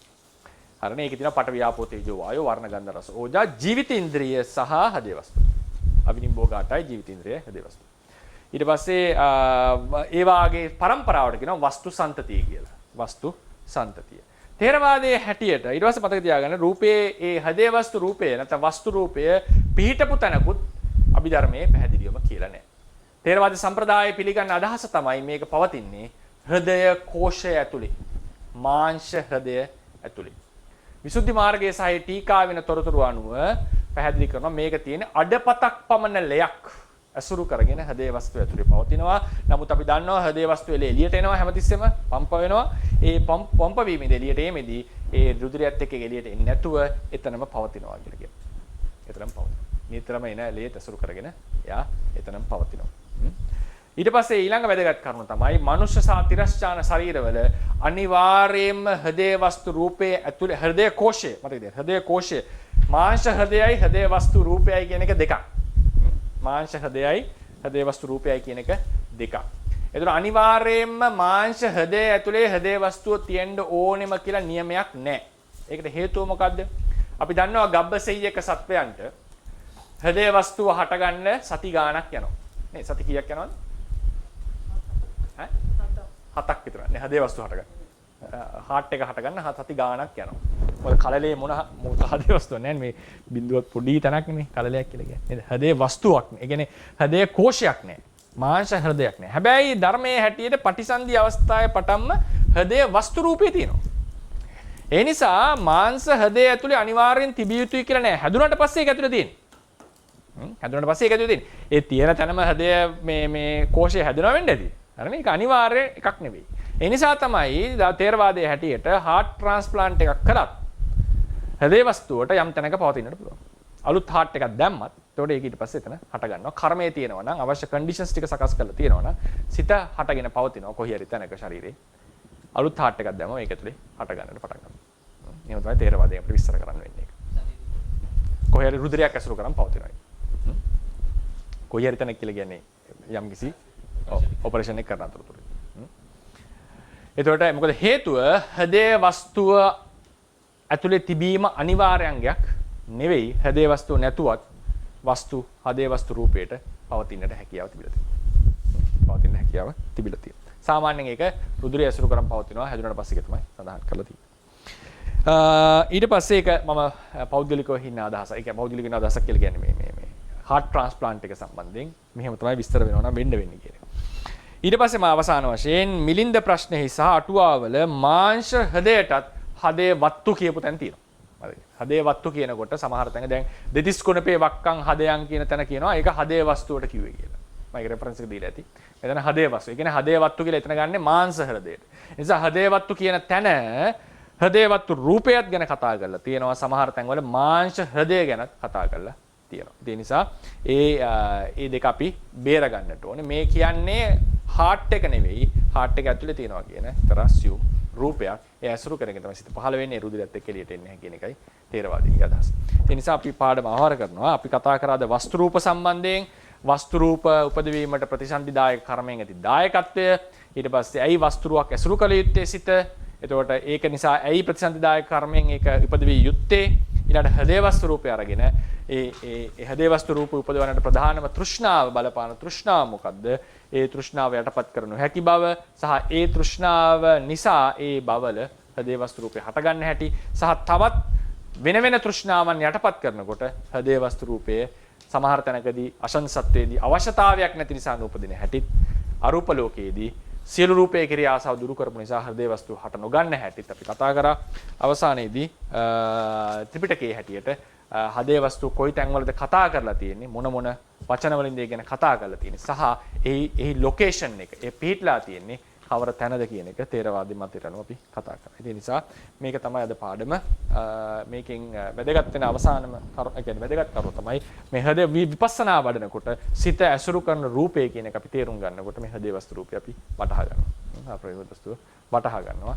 ඒක උන පැහැදිලි වෙනවා. සිත කියන එක තනියම පවතින්න බැරි දුර්වල ධර්මයක්. සාමේ හදේ වස්තුවත් කර්මය නිසා හටගත් දෙයක්. ඒ නිසා මේක සංකතයි හේතු නිසා පවතිනක් කියන එක අපි දාට තේරුම් ගන්න උත්සාහවත් වෙනවා. සනස මේ සනසදාර අද මේ හඳුරෝ කිව්වර කලින් කරද්දි දැන් බ්‍රහ්මවරෝ මේ රූපේ කෙරෙහි දින ආසාව නැත්නම් තෘෂ්ණාව කෙරෙහි දින ආසාව යටපත් කරන ධානය මට්ටම් වලට යනවා කියලා ප්‍රසනාසේ ධානය මට්ටම් වලට එන්න අපි කරන්න ඕන භාවනාව දැන් බුදු ගුණ ආනාපානසතියට වඩා පොඩ්ඩක් වෙනස් ගැඹුරු භාවනාවක් වෙන්න ඕනේ සන්නස. ධානය මට්ටමට එන්න පුළුවන් භාවනා වර්ග ඔක්කොම තියෙනවා 26ක් නෑ සෝරි 30ක් තියෙනවා. ධානය මට්ටමට එත හැකි භාවනා වර්ග 30ක් තියෙනවා 40න්. සමත කර්මස්ථාන 40. ඒකෙදී ආනාපාන සතිය, අසුබ භාවනාව නේ, කායගත සතිය, ඊට පස්සේ මෛත්‍රී, කරුණා, මුදිතා ආදී වූ භාවනා ඕන එකකින් ධානයට එන්න. හැබැයි බුද්ධානුස්සති ධම්මා ඉන්න බැරි භාවනා 10 තමයි බුද්ධානුස්සති, ධම්මානුස්සති, සංඝානුස්සති, සීලානුස්සති, ඡාගානුස්සති, දේවතානුස්සති, උපසමානුස්සති කියන 7. මරණානුස්සති කියන අනුස්සති 8ම බෑ. මරණානුස්සතියත් බෑ. ආහාරයේ පටික්කුල සංඥාව, ධාතු මනසිකාරය කියන ওই 10න් ධානය උපදින්නේ නැහැ. මරණානුස්සතියත් නැහැ. උපදින්නේ නැහැ.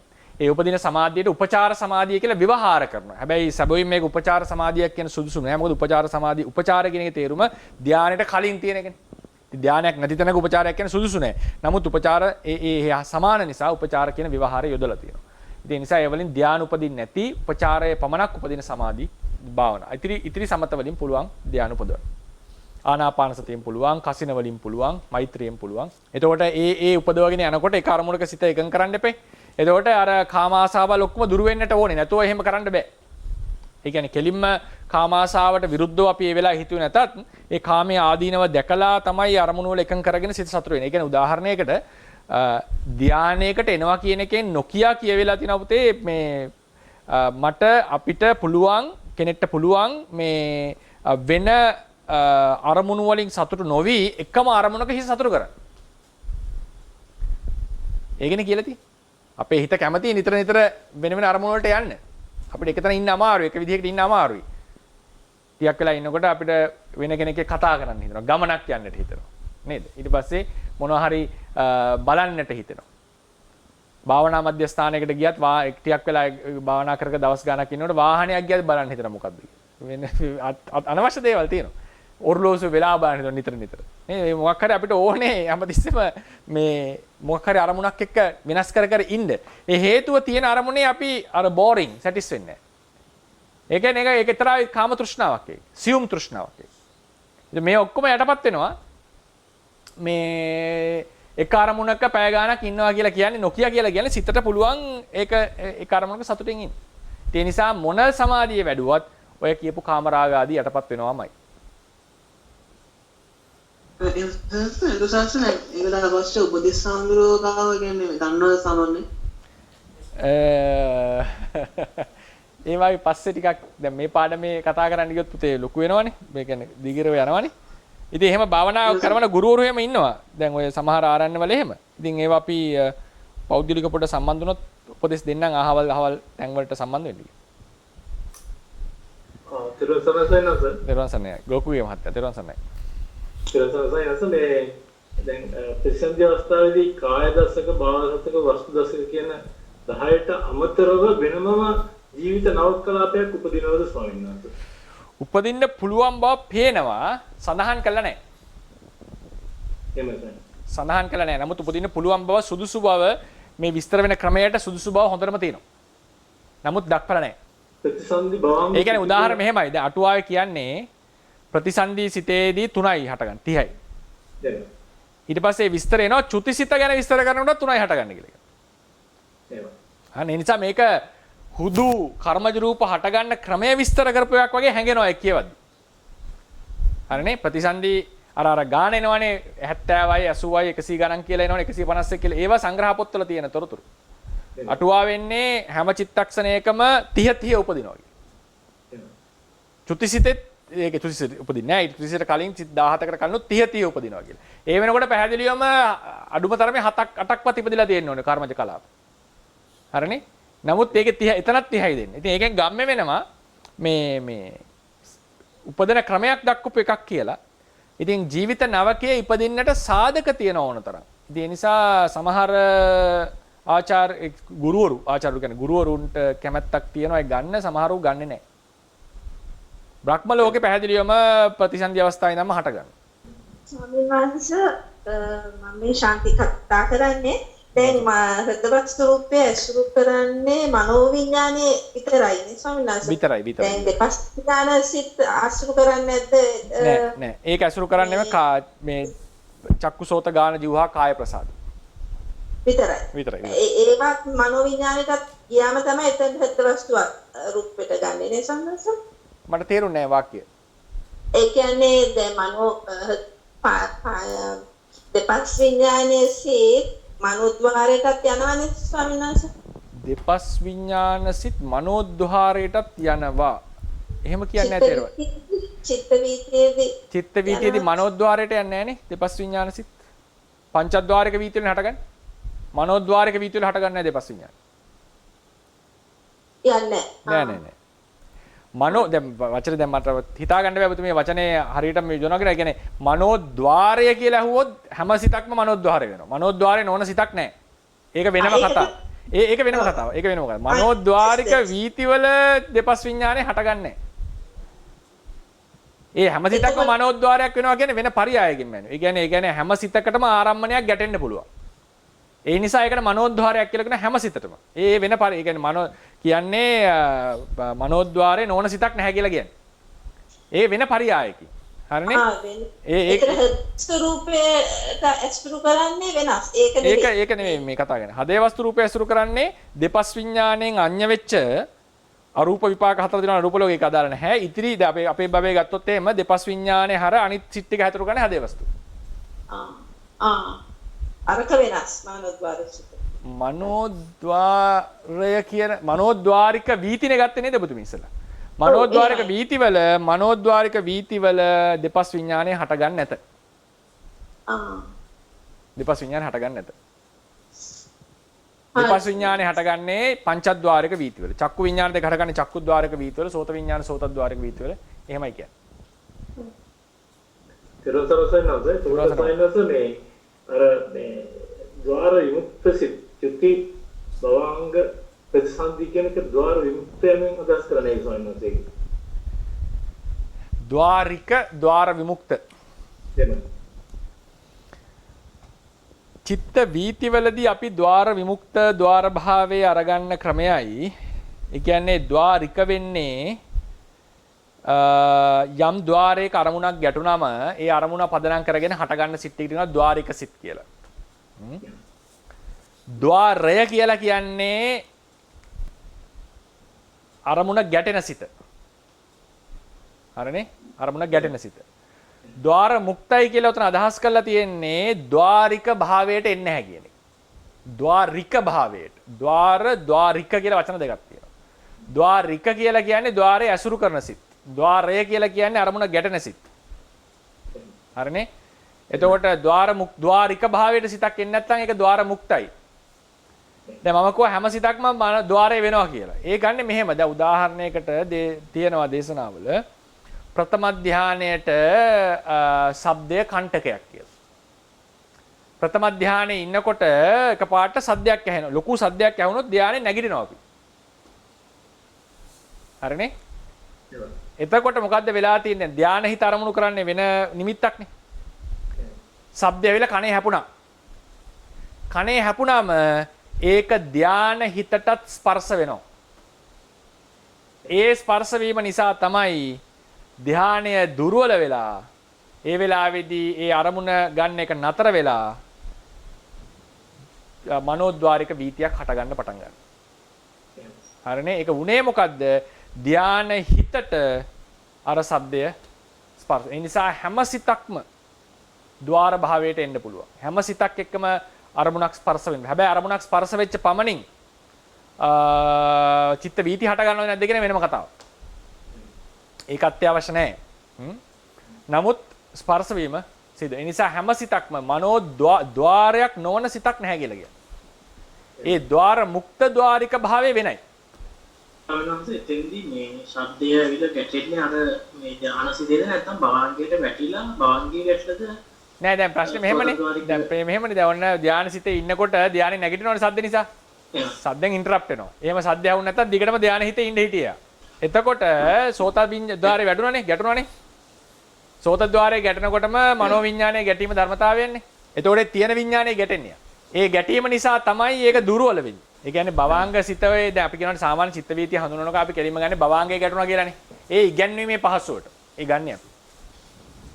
ඉගැන්වීමේ පහසුවට. එතකොට ඒ නැත්තම් අර කන්ෆියුස් වෙනවා. නැත්තම් ඕන සිතක ගැටෙන්න පුළුවන් අරමුණ. එතකොට ඒ අරමුණ දැන් භවාංග හිතට අරමුණ ගැටුණම ඇයි චිත්ත වීතියක් කරා යන්නේ යා කියලා ප්‍රශ්නේ අහන්න බෑ. ඒක වීති පාඩමේ කතා කරනවා. මොකද්ද හේතුව? මොකද්ද පදනම? භවාංග හිතේ අරමුණක් තියෙනවනේ මහත්මයා. භවාංග හිතේ අරමුණ කර්ම නිමිත්ත ගත නිමිත්ත. ඇයි මේ භවාංග හිත මේක අතහැරලා මේ අලුත් අරමුණ දිසට යන්න හේතු උනේ ස්පර්ශය? භවාංග හිතේ ගැටෙනවා. භවාංග හිතේ ගැටීම නිසා වෙන අරමුණක් අරන් හිටපු හිත දුර්වල වෙනවා. දුර්වල වෙනවා කියලා හිත දුර්වලලා නෙවෙයි. ඒ හිත අර අරමුණ එක්ක තිබිච්ච අවධානය දුර්වල වෙනවා. දෙවෙනි හිත ඊටත් වඩා දුර්වල වෙනවා. මොකද හේතුව තව ඉන්ටරප්ෂන් එකක් තව මොකද්ද මේ බාධකයක් නැත්තම් අතපෙවීමක් ඇවිල්ලා ඉන්නවා වෙන අරමුණක. ඒක ප්‍රබල නැත්තම් භවාංගිත හැම තියෙනවා. දැන් උදාහරණයකට අපි නිදාගෙන ඉන්නකොට අපේ කයේ ඕන තරම් ඒවා හැපෙනවා. ඒවා ඔක්කොම භවාංගිතේ හැපෙනවා. ඒක ධර්මතාවය. හරිනේ. නමුත් ඒක ප්‍රබල වෙන්නට ඕනේ. කට්ටක් එහෙම ඇනුනොත් නැත්තම් ගිනි පුපුරක් එහෙම නිදාගෙන ඉන්නකොට පෑ මෙයා වුණොත් එක පාට අවදි වෙනවනේ. ඒ හේතුව ඒක භවාංග හිතේ ගැටුණා. මේ භවාංග හිතේ තිබිච්ච අරමුණට වඩා මේ අරමුණ ප්‍රබලයි. ඒ නිසා ඒ වෙලාවෙත් අරමුණ වෙන අරමුණක් කර්ම නිමිති ඒ බල මේක නිසා මෙයා ඒ අරමුණ ගැනීමේ සම්බන්ධය දුර්වල වෙනවා. ඊට පස්සේ භවාංග උපච්ඡේද ගොඩක් දුර්වල වුණාට පස්සේ ඊළඟ සිතෙන් අලුත් අරමුණු කරමින් හට ගන්නවා. ඒතර ධානය හිතරත් වෙන්නේ ඕක. ධානය හිත හොඳට අරමුණු කරන් ඉන්නවා. අර බාධකේ ලොකු සද්දයක් ආපු ගමන් මෙයාගේ මේ අර පටිභාග නිමිත්ත එක්ක තියෙන සම්බන්ධය දුර්වල වෙනවා. දුර්වල වුණාට පස්සේ සිත් කීපයකින් මෙයා නතර වෙනවා. නතර වුණාට පස්සේ භවාංග පතනය වෙලා ඒ අරමුණ අරගෙනමින් මනෝද්වාරික වීතිය එකපාර පංචද්වාරික වීතිය එන්නේ නැහැ. ධානයෙන් නැගිටිනකොට, නිින්දෙන් නැගිටිනකොට මනෝද්වාරික වීතියක් ඇවිල්ලා තමයි පංචද්වාරික වීතිය වලට යන්නේ. ඒකත් තේරවාදී තියෙන මූලික න්‍යායක්. උදාහරණයක් කියන්නේ නිදාගෙන ඉන්නකොට කන ළඟ ඇවිල්ලා තූර්ය වාදනයක් සිද්ධ කරත් මනෝද්වාරික වීතියක් ගිහලා තමයි පංචද්වාර වීතිය හටගන්නේ. ඉතින් ඒ නිසායි කියන්නේ ධාන හිතේ තමයි ස්පර්ශ වෙන්නේ. ඒ ස්පර්ශ වීම නිසා තමයි ආයතනින් ඉවත් වෙන්නේ. ඊළඟට වීතිය හටගන්නේ. සමහරවිට පොඩි ප්‍රශ්නයක් තියෙනවා මේ කලින් දේශනා ප්‍රමාද ශ්‍රවණය කරා ස්වාමීන් වහන්සේගේ. එතෙන්දී ආපු ප්‍රශ්නයක් ත්‍රිලක්ෂණය ගැන අපි කියනවනේ අනිත්‍ය ලක්ෂණය ගැන කතා කරද්දී සියලු සංස්කාරය අනිත්‍ය කියලා අපි ගන්නවනේ. ඔව්. ඒ වගේම ඒක දුකටත් එනකොට ඒ විදිහටම අපි ගන්නවනේ. ඒ කියන්නේ සියලු සංස්කාරය දුක්ඛයෝය කියලා ගන්නවද? ඒ කියන්නේ ඒ ධර්මවල ස්වභාව ලක්ෂණයක් විදිහට දුක කියන එක ගන්නවද? එහෙම නැත්නම් ඒ සංස්කාර වල තියෙන දුක නිසා ඒක අපිට දුක දැනෙනවා වගේ අර සම්මුතියෙන් අපි කියන හදාගෙන එහෙම ගන්නවද? එහෙම නැත්නම් අර ධර්මවල ස්වභාවයක්ම අර අනිත්‍ය ලක්ෂණයකට වගේ දුක්ඛ ලක්ෂණයත් ඒ විතරම ගන්නවද? සාමාන්‍යයෙන් දුක්ඛ ලක්ෂණය අරගෙන තියෙන ওই දෙවෙනි ක්‍රමයට. ඒ කියන්නේ දුක උපදවන නිසා අපිට අපේ හිතේ දුක හට ගන්නවනේ. අපේ හිතේ අපේ කයේ කායික මානසික දුකට හේතු වෙන නිසා දුක්ඛ. සාමාන්‍ය ක්‍රමය ඒකයි. ඒ කියන්නේ අපි ඇලුනොත් එහෙම ඒක නැති වෙනකොට දුක එනවා නේද? ඊට පස්සේ කය දරාගෙන හිටියොත් එහෙම කායික පීඩා හට ගන්නවා. ඒ නිසා බයට වස්තු වෙන දුකට වස්තු වෙන හේතු වෙන අර්ථයෙන් තමයි දුකයි කියලා කියන්නේ. ඔය තමයි සාමාන්‍ය නිරෝධය. ඔබතුමා අහන්නේ ඒක ධර්මයේ ඇතුලේ නැද්ද දුක්ඛ ලක්ෂණයක්? ඒක හැමතිස්සෙම අර වගේ දෙවෙනි ද්විතීයික වෙසද ගන්න. එහෙම ගන්න එක තැනක් තියෙනවා. ඒ තමයි විසුද්ධි මාර්ගයේ සහ ටීකාවේ කතා කරන උදේවය ඥානයේ අවස්ථාවේදී උපාද අවස්ථාවේදී වය නැත, වය අවස්ථාවේ උපාද නැත. ඒ නිසා එතන යම් පීලනයක් තියෙනවා. මේක ධර්මය ගැන කතා කරලා තියෙනවා. ධර්මය ඇතුළට ගිහින්. ඒ නිසා ඒකේ අර එක විදිහකට නැහැනේ. මේක හැමතිස්සෙම වෙනස් වෙනවනේ. දැන් ෂණිකව පැවතුනත් ඒ ෂණික අවස්ථාවෙත් වෙනසක් තියෙනවා. අඤ්ඤ තත්තං පඤ්ඤායති. හැමතිස්සෙම වෙනස් වෙනවා මෙයා. ඒ නිසාත් ඒක ධර්මයට පීඩාවක් කියලා කියන්නේ. ඒ ධර්මයට. ඒ නිසා ඒ ධර්මය ඒ වෙනස් වෙන බව ඒ උපාද වය ආදී ලක්ෂණ එකිනෙකට වෙනස්ව තියෙන බව දුක්ඛ ලක්ෂණයක් ලෙස හඳුන්වපු තැනක් තියෙනවා. නැත්නම් අනිත් හැමතැනම අරන් තියෙන්නේ අර කියපු ද්විතීයික ලක්ෂණ.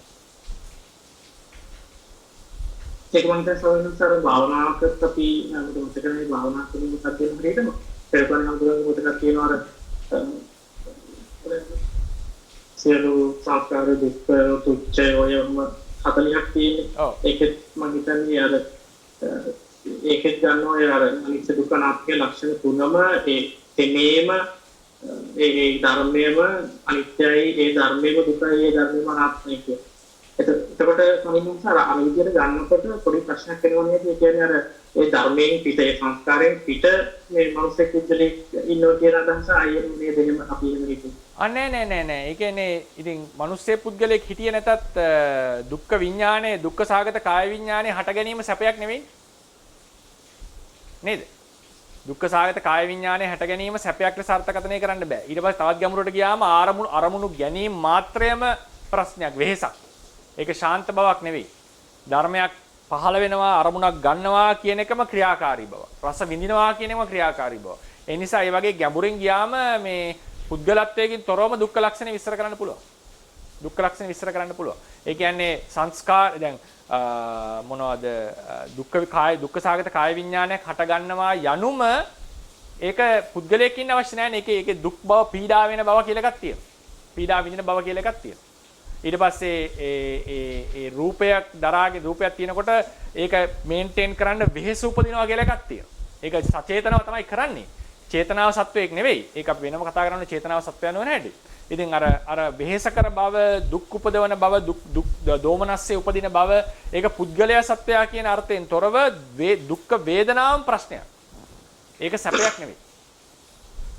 ඒ නිසානේ රහතන් වහන්සේ වුණත් ඒ කියන්නේ න කමනීයං න යාපනීයං කියලා කියන්නේ. සත්පුද්ගල අදහසක් නැතු වුණා. ඒ නිසා ඒ ධර්මයේම දුක. ඕක ඉතින් දුක්ඛ ලක්ෂණේ තියෙන හැටියක්. ඒ ධර්මයෙන් අන්‍ය අපේක්ෂාවකින් තියෙන.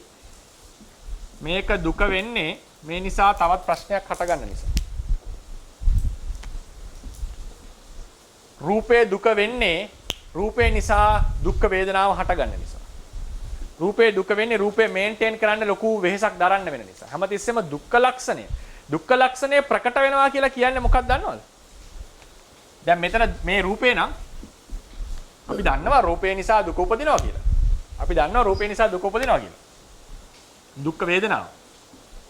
නමුත් රූපය දැක්ක ගමන් අපිට මේක නෙමෙයි මතක් වෙන්නේ. මේකේ ලස්සන කැතර වගේ ටිකක් ප්‍රශ්න.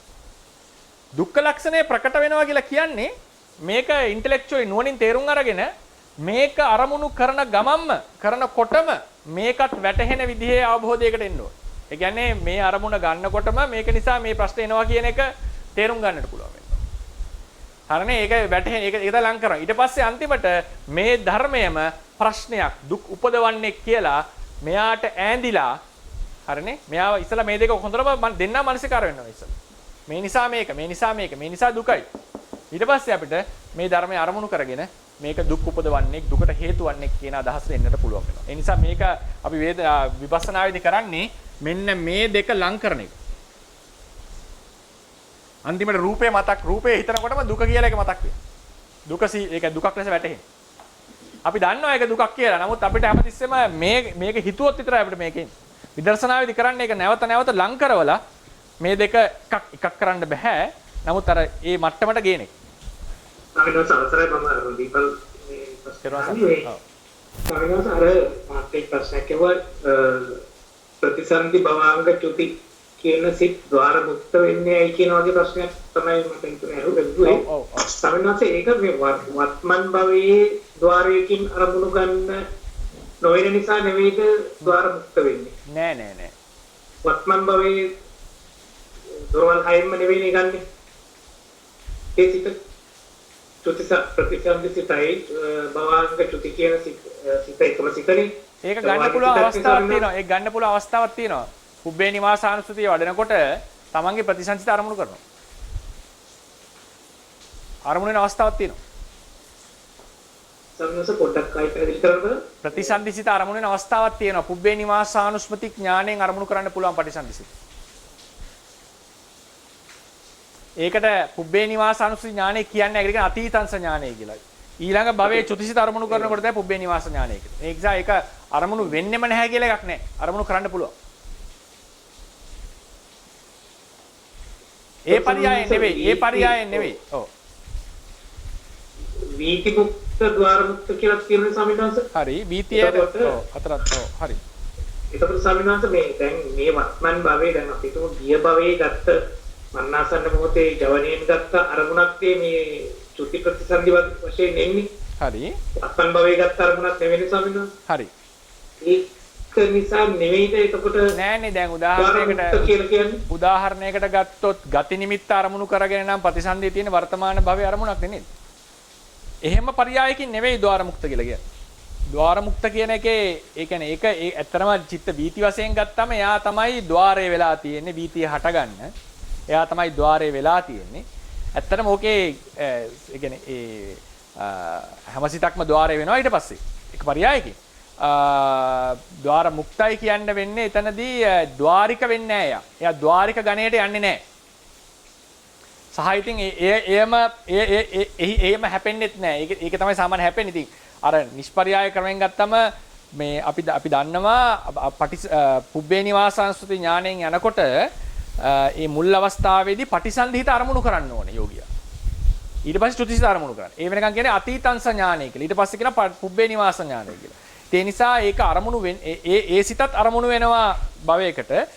ඒ සිතේ අරමුණත් අතීත භවයක්ම වෙන්නම අවශ්‍ය නැහැ. අතීත අරමුණක්ම. මොකද හේතුව ගති නිමිත්ත අරමුණු කරනවානේ මහත්මයා. ගති නිමිත්තේ තියෙන්නේ වර්තමාන භවයට දාලා අරමුණක් තියෙන්න පුළුවන්. වර්තමාන භවයේ නේද? ඔව් ඒක ඇත්තටම ගති නිමිත්ත කියනකොට ඇත්තටම පහළ වෙන්නේ මෙහි තියෙන එකක්. මේ කියන්නේ වර්තමාන භවය කියලා මම අදහස් කරන්නේ මේ එතන විමානය නැත්තම් වනාන්තරය නැත්තම් මොකක් හරි එහෙම දෙයක්. ඒක තමන්ගේ ශරීරය නෙවෙයි අරමුණු වෙන්නේ යාට. එයා උපදින්න යන තැන. ඒකයි මට කියන්න ඕනේ නිර්වචනය ඔහොම නෙවෙයි අරන් තියෙන්නේ. ద్వාර මුක්ත වෙන්නේ වර්තමාන භවයේ අරමුණක් අරමුණු කරන්නේ නැති නිසා නෙවෙයි. එහෙම සම්මතසෝ. මේ විස්තර අපි දැන් අහුනේ අපිට දැන් අහලා තියෙන සම්මතස මේ ලොකු ප්‍රශ්නයක් අතර විසඳුනේ. ඒ කියන්නේ මේ වර්තමාන භවයේ දොරකින් ගන්න නැති අරමුණක් අරගෙන හටගන්න සිතක් නෙවෙයි කියලා වගේ තමයි අපි හිතාගෙන හිටියේ සම්මතස ඒක. ඒක කොහොමද දන්නේ? ඒක පොත්වල නම් එහෙම එකක් නැහැ නිර්වචනය. සම්මුත චිත්ත වීති පොතක මට හරියට මතක නැහැ. එක තැනක කොහේ හරි තිබ්බ මටත් ඒක මේ පොතක මතක නැහැ. චිත්ත වීති පාඩමේ තමයි සමිනාසෝක තිබුණේ වීති හඳුන්වපු මම හිතන්නේ සංග්‍රහ පොතක් කියන්නේ මේ ප්‍රසිද්ධ එකක් නෙවෙන්නත් පුළුවන්. ඒක කුමාර සමිනාස ඒක මේ දැන් තේරෙන සමිනාසත් වශයෙන් කොහොමද එතන ద్వාර මුක්ත වෙන්නේ ඒක ద్వාරික වෙන්නේ නැති නිසා. තේරුම් ගන්න සමිනාස. හරි. ආනන්ද කියලා ආයතන කියන ප්‍රශ්නය අහන්නේ. තේරුම් ගන්න ඇසු. සමිනාස දැන් අපි චිත්ත විරාග භාවනාව නිසා මේ අසඤ්ඤතයි උපදිනවා. ඔව්. එතකොට සමිනාස අපි දැන් විපස්සනා භාවනාවක් සිද්ධ කරනකොට ඒ ජවන් සිත් ඇති වෙනවද සමිනාස කර්මයක් ඇති වෙනවද ඒ සිත් වලින් උප්පත්තියක් ලබන්න පුළුවන්ද එහෙම සාමාන්‍යයෙන් ප ဋ ාණේ තියෙන පාඩයක් තියෙනවා අප්පමානා රම්මනා ධම්මා පරිත්තාරම්මනස්ස ධම්මස්ස කම්මපච්චේන පච්චයෝ. එතකොට ඒක තේරවාදයේ නිර්වචනය කරන අටුවාවේ නිර්වචනය කරන ක්‍රම ටීපයක් තියෙනවා. අප්පමානා රම්මනා ධම්මා කියලා කියන්නේ මාර්ගඵල ධර්ම හෝ නිර්වාණය අරමුණු කරමින් පහළ වෙන සිතෙහි චේතනාව. නිර්වාණය හෝ මාර්ගඵල ධර්ම අරමුණු කරමින් පහළ වෙන සිතේ චේතනාව පරිත්තාරම්මන. ඒ කියන්නේ කාමාවචර එක ගන්න පුළුවන් පරිත්තාරම්මන කියන එකෙන් අර්ථකථනය වෙනයි. කාමාවචර ධර්මයක් අරමුණු කරන සිතක්. ඒ කියන්නේ කාමාවචර සිතක් කියන එක. කාමාවචර සිතකට ප්‍රත්‍ය වෙනවා. ඒ පරිත්තාරම්මනා කියන එක දෙනවා කාමාවචර ධර්මයක් අරමුණු කරන සිත. නමුත් ඒක කාමාවචර සිතක්මයි. එතකොට මාර්ගඵල ධර්ම හෝ නිවන අරමුණු කරපු සිතක චේතනාව වස්තුන් තවත් කාමාවචර සිතකට අරමුණු වෙනවා. විපාක වශයෙන් කර්ම වශයෙන් ප්‍රත්‍ය වෙනවා. ඒකට කියනවා නානාක්ෂණික කර්ම වශයෙන් ප්‍රත්‍ය වෙනවා. මේක අටුවාව හැඳින්නේ මෙහෙමයි. මේ අප්පමානා රම්මනා ධම්මා කියන එකට ගණ්ඩ කියනවා ගෝත්‍ර භූසිත. ගෝත්‍ර භූසිත කාමාවචරයිනේ. ඒක නිසා කාමාවචර ප්‍රතිඵලයක් උපදින්න පුළුවන්. වෝදානසිත ප්‍රත්‍යවේක්ෂා ජවන. මෙන්න මේ සිත්වල තියෙන පහළ වෙන චේතනා. තව එන්න පුළුවන් මට ඔය ටික තමයි මෙයා වෙන්නේ. ඔය ඒ චේතනා ටික මතු විපාක ඇති කරනවා. ඉතින් ඒ නිසා ඒක ප්‍රතිසන්දි ආදිය ගෙන දෙන්නටත් පුළුවන්. බැරි කියලා එකක් නැහැ. එහෙමයි. හැබැයි ඒ විපස්සනාවේ තියෙන වහන්සේ අහුවා වගේ නාම රූප විරාග භව නිසා එක්තරා ටීකාවක මට ඒ ටීකාව මතක නැහැ ඒක හොයන්න ඕනේ අපව ඒක කියවපු එක ටීකාවක කියනවා සමහර ආචාර්යවරු කියනවලු විපස්සනා කුසලය විපාක දෙන්නේ භව 7යි කියලා. ඒක ආචාර්යවාදය. ඒක මේ ස්ථිර කරපු එකක් නෙවෙයි. ඒකට හේතුව ඔයගේ කතාවක්. ඒ කියන්නේ මේක ලොකුවට යන්න පුළුවන් එකක්ද කියන ප්‍රශ්නේ. ඉතින් ඒකට තව කතා ප්‍රවෘත්තියක් විරුද්ධව නෙවෙයි. ඒකට විසඳාගත යුතු කතා ප්‍රවෘත්තියක් තියෙනවා. අහලා ඇති අර කාශ්‍යප බුද්ධ ශාසනයේ ගලකට නැගලා භාවනා කරපු 6 දෙනා නේද? 7 දෙනා නේද? ඒකෙන් 5 දෙනෙක් පෘතුග්ජනෝනේ කාලක්‍රියා කරන්නේ. එක්කෙනෙක් අනාගාමී එක්කෙනෙක් අරහත් වෙනවා. සාමාන්‍යයෙන් බණ පොතේ තියෙන්නේ මේ කට්ටිය බුද්ධාන්තරයක් තරම් කල් දිව්‍ය ලෝකයෙන් දිව්‍ය ලෝකයට සැරිසරුවා කියලා. බුද්ධාන්තරයක් ඇතුළත දිව්‍ය ලෝකේ උපදින්න පුළුවන් වාර ගන්න අතිශය වැඩි. 7කට වැඩි. අනිවාර්යයෙන්. ඉතින් ඒ නිසා ඒක ඉපදුනා කියලා කියන්නේ දැන් රේරුකාණ සංසලයම කියන්නේ උදාහරණයකට මේ විපස්සනා කුසලයේ තරම් ප්‍රබලයි කියන එක. ඉතින් ඒ කට්ටිය මේ විපස්සනා වඩපු කුසලයෙන්ම නම් ඉපදුනේ. මම ඒක විස්තර කරන්නේ නැහැ. සීලයේත් වෙන්න හේතුන පුළුවන්. වෙන කුසලොත් හේතුන පුළුවන්. විපස්සනා කුසලයෙන්ම නම් ඒ निराහාරව භවනා කර විපස්සනා කුසලයෙන් නම් මේ කට්ටිය මෙච්චර පාරයක් ඉපදුනේ ඒ දිව්‍ය ලෝකවල. එතකොට භව 7කට වඩා විපාක දීබ්බවකුත් තියෙනවා. ඒක ඉස්තිර කරන්න බෑ. ඒ නිසා අරක ආචාර්යවාදයක් ලෙස කියනවා. ඒකෙන් කියන්න ඕනේ ප්‍රතිසන්දි දෙන්න පුළුවන් ප්‍රවෘත්ති විපාක ලබා දෙන්න පුළුවන්. ඔය ප්‍රතිසන්දි ලබා දෙන්න බැරි එකම කර්මය තමයි මාර්ගහිත. ප්‍රතිසන්දියක් දෙන්නේ නැත්තේ. අනිත් ඒවා සියල්ලට පුළුවන්. උද්දච්ච සිත දෙන්නේ නැති දුර්වලතාවයන් නිසා. එහෙම නැත්නම් ඒකේ මේ වෙන ප්‍රශ්නයක් නෙමෙයි. මාර්ගහිත විරුද්ධයි. විරුද්ධ නිසා යා දෙන්නේ නැත්තේ. ඉතින් විපස්සනාවෙත් ගෝත්‍ර වූ හිතත් උපදවනවා නම් එහෙමයි කියන්නේ. අනිත් ඒවා ගැන කවර කතාවද? ඒ නිසා පුළුවන් කියන එක තමයි අපේ තේරවාදයෙන් ගන්න තියෙන අදහස. අවිනාශ තවත් පොඩි ගැටලුවක් තියෙනවා අද පාඩමට නම් කමන්නේ දැන් මම හිතන්නේ අදාළ ගැටලු ඉවරයි අහන්න. මේ අවිනාශ මේ චිත්තක්ෂණ 17ක් තියෙන මනෝද්වාරික චිත්තක්ෂණ 17ක් තියෙන රූපාරම්භණයක් සහිත ගන්න මනෝද්වාරික චිත්ත වීතිය කලින් දික්ටි සුත මුත වශයෙන් අරමුණු වෙච්ච වෙලා තිබිය යුතුමද කියන ප්‍රශ්නේ සාපේක්ෂව ලොකු ප්‍රශ්නයක් අපි මේ කතා කරලා විස්තර ගන්නවත් තිබුණ නැහැ තාම. ඒවත් දැන් සමිනාස ප්‍රශ්නේ. මනෝද්වාරයට කෙලින්ම අරමුණක් රූපාරම්මණයක් නේද? අරමුණක් අරමුණු වෙනවා. ඔව් හතරේ එතකොට මේ සමිනාස මේ චිත්තක්ෂණ 17ක් ආයු තියෙන රූපාරම්මණයක්. ඒක වර්තමාන කියන එක? වර්තමාන එකද? වර්තමාන එහෙමයි. වර්තමාන රූපාරම්මණය සමිනාස චිත්තක්ෂණ 17ක් තියෙන. ඒ කියන්නේ එතකොට මනෝද්වාරයට හැබැයි ගෝචර වෙන්නේ දැන් අර වංශේ දස්වර එරුකන් අනුබන්ධක නෙවෙයි. වන්නදිසය දැකපු එකයි ඒක මතක් වෙන එක. ඒක කලින් දැකලා තියෙන්න ඕනද කියලා සම්මිනස ප්‍රශ්න වාසිකුවද අර මේ ඇමසන් වනාන්තරයේ තියෙන මේ පොළයක් වැටෙන එකක් කියලා. ඒක ගැටලුව තියෙන සම්මිනස ඒක කලින් දික්ටි සුතමුත වශයෙන් කලින් ගණිත අරමුණක් වෙන්න ඕන කියලා අභිධර්ම ප්‍රදීපිකාවේ තියෙනවා සම්මිනස. ඒකයි ගැටලුව උනේ. ඒ කියන්නේ දැකපු එක ඒ වගේම ක්ලියර්ව දැන් ඒ කියන්නේ පැහැදිලිවම දැනගන්න නම් ඉතින් දැකලා කරලා තියෙන්න ඕනේ. සාමාන්‍ය නේද? ඒ කියන්නේ දැන් හිතන්නකෝ අපි දැන් ඔබතුමා දන්නවද ඇන්කෝර් වට් කියලා තියෙනවානේ කාම්බෝඩියාවේ චෛත්‍යය. ඇන්කෝර් වට් කියන එක ගැන කිව්වොත් එහෙම දැකපු කෙනෙක් නම් හරි. නොදකපු කෙනාට මොකක් හරි එකක් නේ හිතෙන්නේ. ලංකාවේ චෛත්‍යයක් වගේ හිතෙන්න පුළුවන්. නමුත් සම්පූර්ණ වෙනස් එක වෙනම චෛත්‍යයක් ඒක. වෙනම චෛත්‍යයක්. චෛත්‍ය කියන්නේ චෛත්‍ය කම්ප්ලෙක්ස් එකක්. ඒතර ඒ වගේ සිද්ධියද? ඒතකොට ඇන්කෝර් වට් එක ඒ විදිහටම පේන්න නම් දැකලා තියෙන්න ඕනේ. ඒ වගේ අර්ථයකින්ද අහන්නේ. සමිනාස ඒක සුත කියන එක තියෙනවා අපි අහලා තියෙනනේ. හරි. ආපු තොරතුරු අනුව ගොඩනගනවා. එහෙමත් නැතුව නම් සමිනාස. ඒතකොට මේ ක්ලැරිටි අවශ්‍ය මේ පැහැදිලි බව එච්චර අවශ්‍ය නැහැ නේද? ඒකනේ. ඒක ප්‍රශ්නයක් නැහැ. ඔව් දැන් මේක තියෙන්නේ සමිනාස ප්‍රදීපිකාවේ.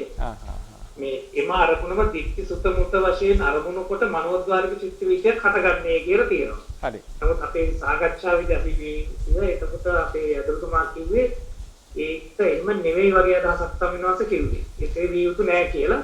එමර ඔබවහන්සේ කිව්ව මනෝ මේ මරණාසන්න මොහොතේ මේ ගති නිමිත්ත අරමුණු වලකට සමිනවාස ඒක අදාළ වෙන්නේ නැහැනේ කලින් දැකපු දෙයක් නෙවෙයිනේ. මම අහන්නේ සමිනවාස ප්‍රඥප්තියක් හෝ නිර්වාණය කියන කාල විමුක්ත අරමුණක් ගැන නෙවෙයි සමිනවාස මෙතන ප්‍රශ්නේ. හරි.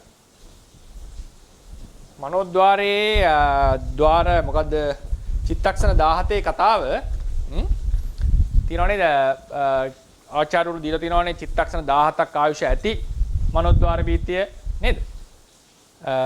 ඒකේ ඇති නැති කියලා. ඒක සමහර ආචාර්යවරු ඒකට රුචි නැහැ. එතකොට මනෝද්වාරයේ මේ කතාව අවශ්‍ය නැහැ කියන ආචාර්යවරු ඉන්නවා. සමහරව ඒක ඒ විදිහට විස්තර කරනවා. සමහර අපි දැන් බුරු මෙහෙම ඉගෙන ගන්න ක්‍රමයක් තමයි එක ක්‍රමයක්. හැමෝම නෙවෙයි. එක ක්‍රමයක් තමයි මනෝද්වාරයේ බීති දෙකයි. විභූත අවිභූත විතරයි. දැන් රේරුකාණ සංසේකේ දකින්නවා ඒකත් බුරු මෙහෙම තියෙනවා ඒ ක්‍රමෙත්. චිත්තක්ෂණ 17ක් ආයුෂ ඇති විභූත අවිභූත 17ක් නැති විභූත අවිභූත කියලා. නේද? ඒතර මේ ඔක්කොම අර දෙකනොත් විස්තර කරන්න පුළුවන්. ඒ නිසා සමහර ආචාර්යවරු අර කියනවා මෙහෙම ක්‍රමයක් තියෙනවා සම්ප්‍රදාය. ඒකට රුචි නොකර අර ක්‍රමයෙන් විස්තරත් කරනවා. ඒක අපි පස්සේ කතා කරමු. චිත්ත වීති කතා. දැන් තියන්නේ මනෝද්වාරයට අරමුණු පැමිණීම නේද?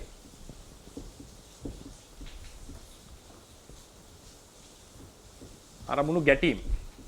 එහෙම කොහොම හරි නේද? පැහැදිලි නේද කතාව? ඒවයි සමහරවිට. මනෝද්වාරයට අරමුණු ගැටෙන්න පුළුවන් ක්‍රම 15ක් තියෙනවා. එකක් දිට්ඨ.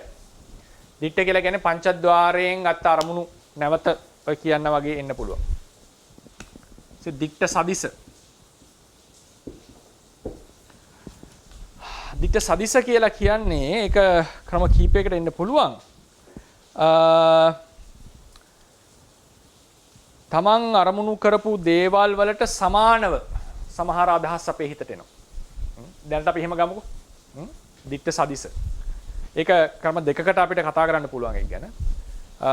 දැන් අපි හිතමු අපි දැන් දැකපු දේවල් වලට සමාන ඒවා අපේ හිතට පැන නගිනවා. නේද? ඒක දිට්ඨ සදිස. ඊට පස්සේ සුත කියලා කියන්නේ කනින් අහපු එක නෙවෙයි අහපු කතාව අනුව. මෛත්‍රී බෝසතාණන් වහන්සේ ගැන අපි අදහස හතින් හදාගන්න. හරිනේ? ඊට පස්සේ සුත සදිස කියලා එකක් තියෙනවා. මට ඒක මතක නැහැ කොහොමද විස්තර කරන්න කියලා. මේ දෙකේ වෙනසක් තියෙනවා පොඩි. ඊළඟට එනේවා තමයි දිට්ඨ සදිස සුත. ඊට පස්සේ එකක් තමයි දේවතෝපසංහරණ. දෙවියන් සමහරට අරමුණු ගෙනත් දෙනවා. ඔය හීනවලදී එහෙම වෙනවා. අපේ තියෙනවනේ අර මාතුපෝසක කියලා ජාතකයක් නේද? අම්මා කරේ තියන් පීනවා කියලා. ඒක ථෙරවාදයේ පෙළ අටුවා ටීකා වෙන කතාවක් නෙවෙයි. නමුත් ඒකෙත් තියෙන බ්‍රහ්මයේ අදහසක් දුන්නා කියලා නේද? එහෙම එකක් තියෙනවා. ඊට පස්සේ දේවතෝප සංහරණ. ඊළඟට ධාතුක්ඛෝබ. ධාතුක්ඛෝබ කියලා කියන්නේ. ධාතු මෙයා වෙලා පඨවි ආදී ධාතු වෙනස් වුණාම විකාර පේන්නේ හීන එහෙම උණ ගත්තම එහෙම පේන්නේ එක එක නේද ධාතුක්ෂේපේ ඊට පස්සේ එකක් තමයි කම්ම වශයෙන් කර්ම වශයෙන් කියලා කියන්නේ කර්ම නිමිති ගති නිමිති එහෙම පේන්නේ කර්මයෙන් ගෙනත් දෙන්නේ ඊට පස්සේ එකක් තමයි ඒකට කියන්නේ භාවනා බලය ඒක තමයි වචන ඇතුලේ මට මතක් වෙන්නේ නැහැ. ඒ කියන්නේ අභිඥාවට එහෙම අරමුණු වෙන්නේ. මනෝද්වාරයට කෙලින්ම. සිත දියුණු කරපු නිසා. ඉතින් කීයද? 4යි 8යි. ඊළඟට එනවා අනුබෝධ වශයෙන්. විපස්සනා ඥානෙ දියුණු වෙලා යනකොට සමහර අරමුණු අපේ හිතේ එනවා. ඒක ඥානෙවල් පහළ වෙනවා. පෙර නොඇසූ අදහස් වෙනවා හිතට. පටිවේද වශයෙන්. පටිවේදය කියලා කියන්නේ නිවන දකින්නවා භාවනා කරලා. පටිවේද වශයෙන්. ආකාර පරිවිතක්ක. අපි යම් කරුණු ගැන ඉන්වෙස්ටිගේට් කරනවා, චින්තනය කරනවා. මෙහෙම වෙන්න ඇති, මෙහෙම වෙන්න ඇති කියලා අලුත් අදහස් වලට එනවා. දිට්ඨි නිජ්ජානක්ඛන්ති.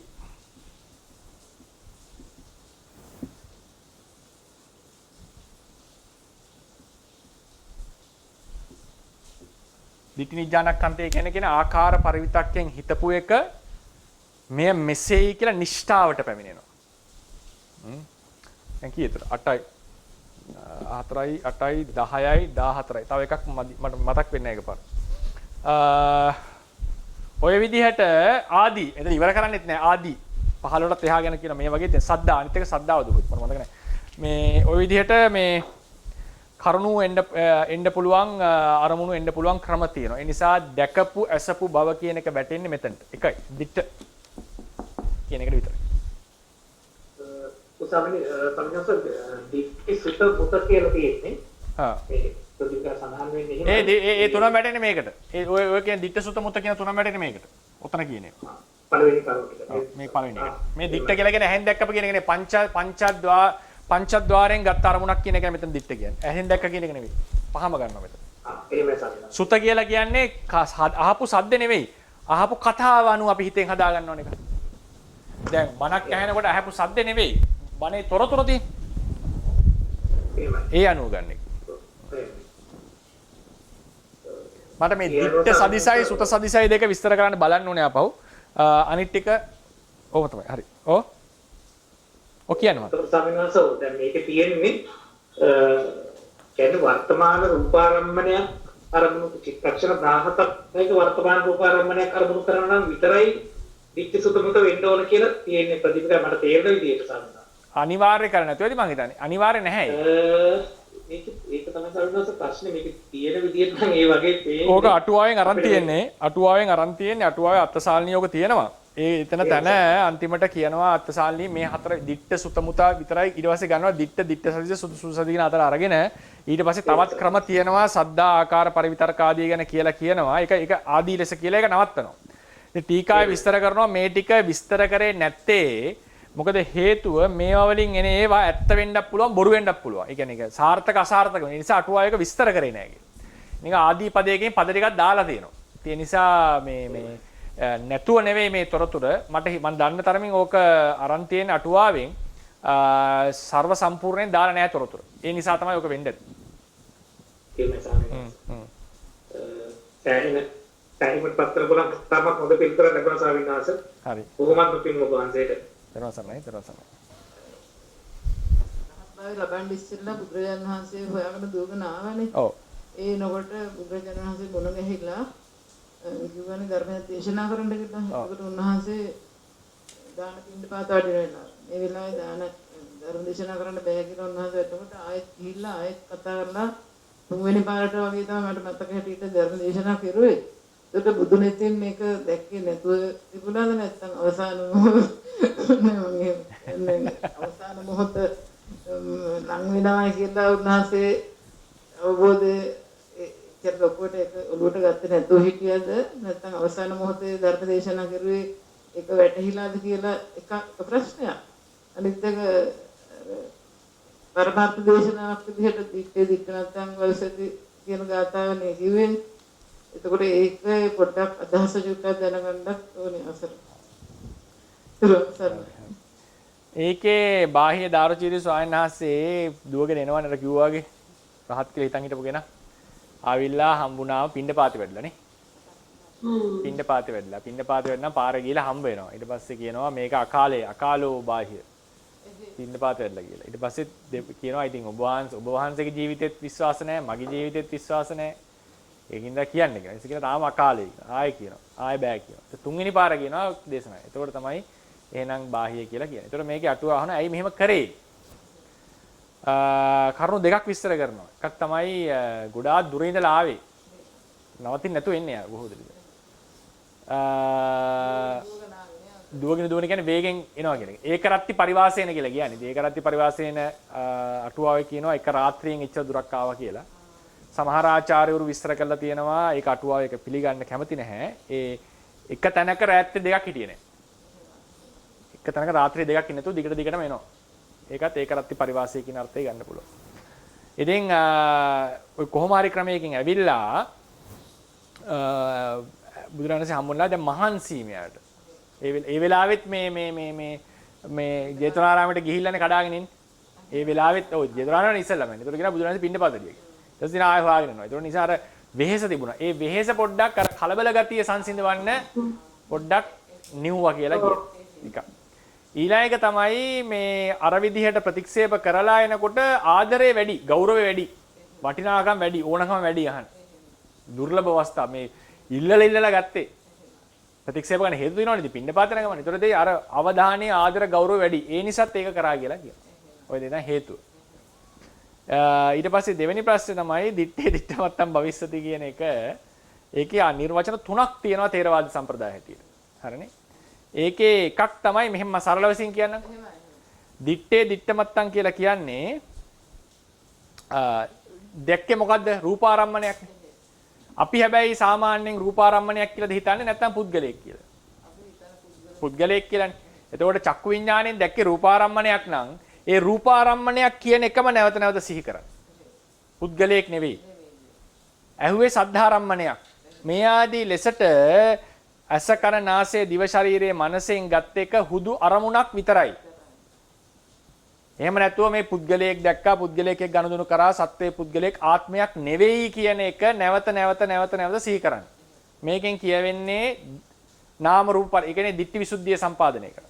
ඒක දිගට යනවා දිත්තේ දිත්තමත්තං ඊට පස්සේ සුතමත්තං මුතේ මුතමත්තං විඤ්ඤාතේ විඤ්ඤාතමත්තං යතෝ කෝ ත්වම් බාහිය දිත්තේ දිත්තමත්තං භවිස්සති සුතේ සුතමත්තං මුතේ මුතමත්තං විඤ්ඤාතේ විඤ්ඤාතමත්තං තතෝ ත්වං බාහිය නතත්ත එකල්ලි ඔබ එසේ දකින කල්ලි ඔබ එහි ඇලෙන්නේ නැහැ උපාදාන කරන්නේ නැහැ නතේන මට මතක නැහැ තේනද තත් ඉස්සෙල්ලා එන්නේ කියලා ඊට පස්සේ නතේන ඒ කෙලෙස් වලින් බැඳෙන්නේ නැහැ එහෙම වුණ කල්ලි නේව ඉද න හුරං න උභය මන්තරේන එකල්ලි සියලු මෙලෝ පරලෝ වශයෙන් ඔබගේ ස්කන්ධය නිරුද්ධ වෙලා යනවා කියන එකයි මේ කියන්නේ. ඉතින් ඒක ඊට පස්සේ මුළු විපස්සනාම ඔකට කැටි කරලා අරන් පෙන්නනවා තේරවාදය ඇතුලේ මුළු විපස්සනාව. ඉතින් ඒකෙදි කිටියෙන් දේශනා කරපු එක මෙයාට හිතට දිරෙව්වා. ඉතින් අර ආරම්භයක් ලෙස කියන්න තියෙන්නේ දැක්කම මොකක්වත් රියැක්ට් කරන්නේ නැතුව හිින්න එක නෙවෙයි මේ කියන්නේ. දැක්කේ රූපාරම්මණයක්නේ. ඒ රූපාරම්මණයක් ඉස් තේරුම් ගන්න. සද්ධාරම්මණය සද්ධාරම්මණයක්. හිතෙන් ගත්තා නම් මොකක් හරි ආරම්මණයක් ධම්මාරම්මණයක් වේවා රූපාරම්මණයක් වේවා ඒක ඒ ආරම්මණයක් ලෙස මෙනෙහි කරන්න. එහෙම නැත්නම් සත්වයේ පුද්ගලයෙක් ආත්මයක් නෙවෙයි ආත්මයක් කියන අදහසට එන්න දෙන්න එපා. කියන එකයි මේ කියලා තියෙන්නේ. එතකොට පරමාර්ථ අවබෝධයකට එනවා. එතකොට නාමයේ අරමුණු කරන හිත නාමයයි අර අහවල් එක රූපයක් හෝ අහවල් නාමයක් හෝ කියලා මෙයා වෙලා නාම රූප පරිච්ඡේදය එන්න පටන් ගන්නවා. ඊට පස්සේ නාම රූප පරිච්ඡේදය ආවම එතනින් එහාට ඉතිරි ටික කරගෙන යන්න පුළුවන්. දිත්තේ දිත්තමත්තන් කියලා කියන්නේ දැකලා නිකන් හුදු මේ බල ඇහෙනවා මොකක්වත් කරන්නේ නැතුව නිකන් අර ගහක් ගලක් වගේ ඉන්න එක නෙවෙයි. ඒ ලැබිච්ච අරමුණ ඒ අරමුණ ලෙස මෙනෙහි කරන්නට ඕනේ. අවබෝධ කරන්නට ඕනේ. ගෞරවනීය ස්වාමීන් වහන්සේ තෙරුවන් සරණයි. අවසාන ප්‍රශ්නේ. හරි. තෙරුවන් සරණයි. රේණුකාණ ස්වාමීන් වහන්සේගේ ධර්ම මූලික පොතේ මට මතක හැටියට ඒකේ තිබුණ පාලි පාඨයක් පන්නස්ස පරමාතෝ අවිපරතෝ අත්තෝ පරමත්තෝ ඒකේ තේරුම පොඩ්ඩක් එකේ වෙලා තියෙනවා නම් පමණක් මම ඒක විස්තරයක් කිව්වා ඒක අර WhatsApp group එකේ නම් පරමෝ අවිපරීතෝ අත්තෝ නේද? පරමාතෝ අවිපරතෝ අත්තෝ පරමත්තෝ පරමෝ උත්තමෝ අවිපරීතෝ අත්තෝ. හරිනේ? අර්ථ කීපයක් තියෙනවා. එක අර්ථයක් තමයි විසංවාද කට්ටේන. ඒ කියන්නේ අපි හොයාගෙන යනවා දැන් ඔන්න මිනිස්සයා කියන අදහස හොයාගෙන යනකොට මනුස්ස අදහස අපිට හොයාගන්න මනුස්ස කියන අරමුණ හොයාගන්න බැරි වෙනවා. ඒක අපිව විසංවාද කරනවා. විසංවාද කියන්නේ අපිව රවට්ටනවා වගේ. අවිසංවාද කට්ටේන තමයි ඔතන කියන්නේ. විසංවාද කියන්නේ අවිසංවාදක. අවිසංවාද කට්ට කියලා කියන්නේ පඨවි ධාතුව හොයාගෙන ගියොත් අනිවාර්යෙන් පඨවි ධාතුව මතුවලා වැටෙනවා. සිත කියන එකත් එහෙමයි. ආපෝ තේජෝ වායොත් එහෙමයි. ඒ නිසා මේ ශාසන ධර්ම පූර්ණණය කරන්න ශාසන ධර්ම හතරක් තියෙනවානේ ප්‍රධාන වශයෙන්. පරිඤ්ඤයේසු ධම්මේසු පරිඤ්ඤා සිද්ධි. ලක්ෂණ වශයෙන් අවබෝධ කරගටු ධර්මයේ අවබෝධය ඇති කර ගැනීම. පහතබ්බේසු ධම්මේසු පහන සිද්ධි. ප්‍රහාණය කටයුතු ධර්ම වල ප්‍රහාණය කිරීම. සච්චිකාතබ්බේසු ධම්මේසු සච්චිකරණ සිද්ධි. අධිගමනය කරු ධම්ම අධිගමනය කිරීම. භාවේ තබ්බේසු ධම්මේසු භාවනා සිද්ධි. වැඩි යුතු ධර්ම වල වැඩිම. ඔය තමයි ශාසනයේ තියෙන මූලිකම කෘත්‍ය 4 අපේ ශාසනයේ. ඒ ශාසන 4 වැදෑරුම් ශාසනික කෘත්‍යයන්ට හොයන්න යනකොට ඒක සම්පූර්ණ කරන්න යන ගමනේදී අපි සතර මහා ධාතු නාම රූප ආදිය හොයාගෙන යනකොට විශ්ලේෂණය කරගෙන යනකොට දැන් පුරුෂ භාවය හොයාගෙන පුරුෂය අවබෝධ කරොත් නිවන් දකින්නවා කියලා තිබුණා නම් ඒක ගියා නම් ඒක හොයාගන්න බෑ. ඒකෙන් වෙන්නේ නැහැ ඒ අර්ථය. නමුත් අපි සතර මහා ධාතු හොයාගෙන සතර මහා ධාතු තේරුම් අරගෙන ඒවායි අනිත්‍ය දුක්ඛ අනාත්ම සංකත ලක්ෂණ ආදී වඩගෙන ඒවා අවබෝධ කරගත්තම අර කියපු සියලු කෘත්‍යයන් සම්පූර්ණ කරගන්න පුළුවන් අපිට. පරිඤ්ඤා කෘත්‍ය, පහාන කෘත්‍ය, සච්චිකරණ කෘත්‍ය, භාවනා කෘත්‍ය. මෙන්න මේ විදිහට ඒ ශාසන කෘත්‍ය පිළිපදින්නට සම්පූර්ණ කරන්න පිළිපන්න කෙනාව රවට්ටන්න නැති අර්ථේනු අවිපරීත අර්ථය කියලා කියනවා. අවිපරීත අර්ථය කියලා කියනවා. ඊට පස්සේ උත්තමාර්ථය කියලා කියන්නේ විද්‍යමානාර්ථයෙන් වැඩි අර්ථය. අධිකාර්ථයක් එතන එන්නේ. එතන කියන්නේ විද්‍යමාන අවිද්‍යමාන කියලා දෙකට කඩනවා රූප ධර්ම ටික. සත්‍ය වශයෙන් තියෙන සත්‍ය වශයෙන් නැති පඤ්ඤාති වැටෙන්නේ අවිද්‍යමාන කියන ගණයට. පරමාර්ථය වැටෙන්නේ විද්‍යමාන කියන ගණයට. නමුත් ප්‍රඥප්ති ලෝකයේ ඇති දේවල් සලකලා ඒක මත කටයුතු කරනවා. ඒ නිසා ඒවලත් යම් කිසි විද්‍යමාන බවක් ඇතිවෙන. ඒ නිසා අපිට ඒකට හීනාර්ථ කියලා කියනවා. ඒවට කිව්වේ නෑ අභාවාර්ථ කියලා. ඒ නිසා ඒ විද්‍යමාන භවෙන් හීනාර්ථයට වඩා වැඩි කියන අර්ථේනොත් එතන උත්තමාර්ථයෙන් අපි කතා කරනවා. උත්තමාර්ථය. ඒ නිසා දැන් රේරුකාණ ස්වාමීන් වහන්සේ උත්තමාර්ථයමයි පරමාර්ථය ලෙස අරන් තියෙන්නේ. ඒකත් එක ක්‍රමයක්. උත්තමාර්ථයම පරමාර්ථය. මම කිව්වේ උත්තමාර්ථය තමයි විද්‍යමානාර්ථය. රේරුකාණ ස්වාමීන් වහන්සේ කියන වැඩි බව. පරමාර්ථයේ තියෙන තව නිර්වචනයක් තමයි අවිසංවාදකාර්ථය. හරිනේ? ඒ නිසා මේකට සාමාන්‍යයෙන් අර්ථ නිර්වචන 3ක් විතර තියෙනවා. ওই දෙකක් තමයි. කියන්නේ විද්‍යමාන භාවයෙන් වැඩි සහ අවිපරීත කියලා කිව්වම අපිව විසංවාදනය නොකරන අපිව රවට්ටන්න නැති අර්ථේනොත් පරමාර්ථ කියලා තියෙනවා. ඊට පස්සේ අවිපරීත ඥාණයට වැටහෙන අර්ථයෙන්. ඒක වැටහෙන්නේ ප්‍රඥාව නැමැති නුවණට. ඒ නිසාත් අවිපරීතෝ අත්තෝ කියලා කියනවා. ඒ කියන්නේ විපරීත ඥාණය තමයි කෙලෙස්. අවිපරීතයි කියන්නේ නුවණට. ඒ නුවණට වැටහෙන අර්ථයනොත් අවිපරීත අර්ථය කියලා කියනවා. ඉතින් මේ වගේ ඔකට අර්ථකථන 3ක් විතර තියෙනවා. ඉතින් අද දැස් කරගන්න උනා වූ කුසල සම්භාරයේ තව තවත් ධර්මඥාන භාවනාඥාන දියුණු කරගෙන නිවනින් සැනසෙන්නටම හේතු වේවා. බුද්ධ ශාසනයේ චිරස්ථිතේ පිණිසත් මේ කුසල හේතු වේවා කියලා ප්‍රාර්ථනා කරමු. බුද්ධ ශාසනං චිරන් තිට්ඨතු. බුද්ධ ශාසනං චිරන් තිට්ඨතු. බුද්ධ ශාසනං චිරන් තිට්ඨතු. සාදු සාදු සාදු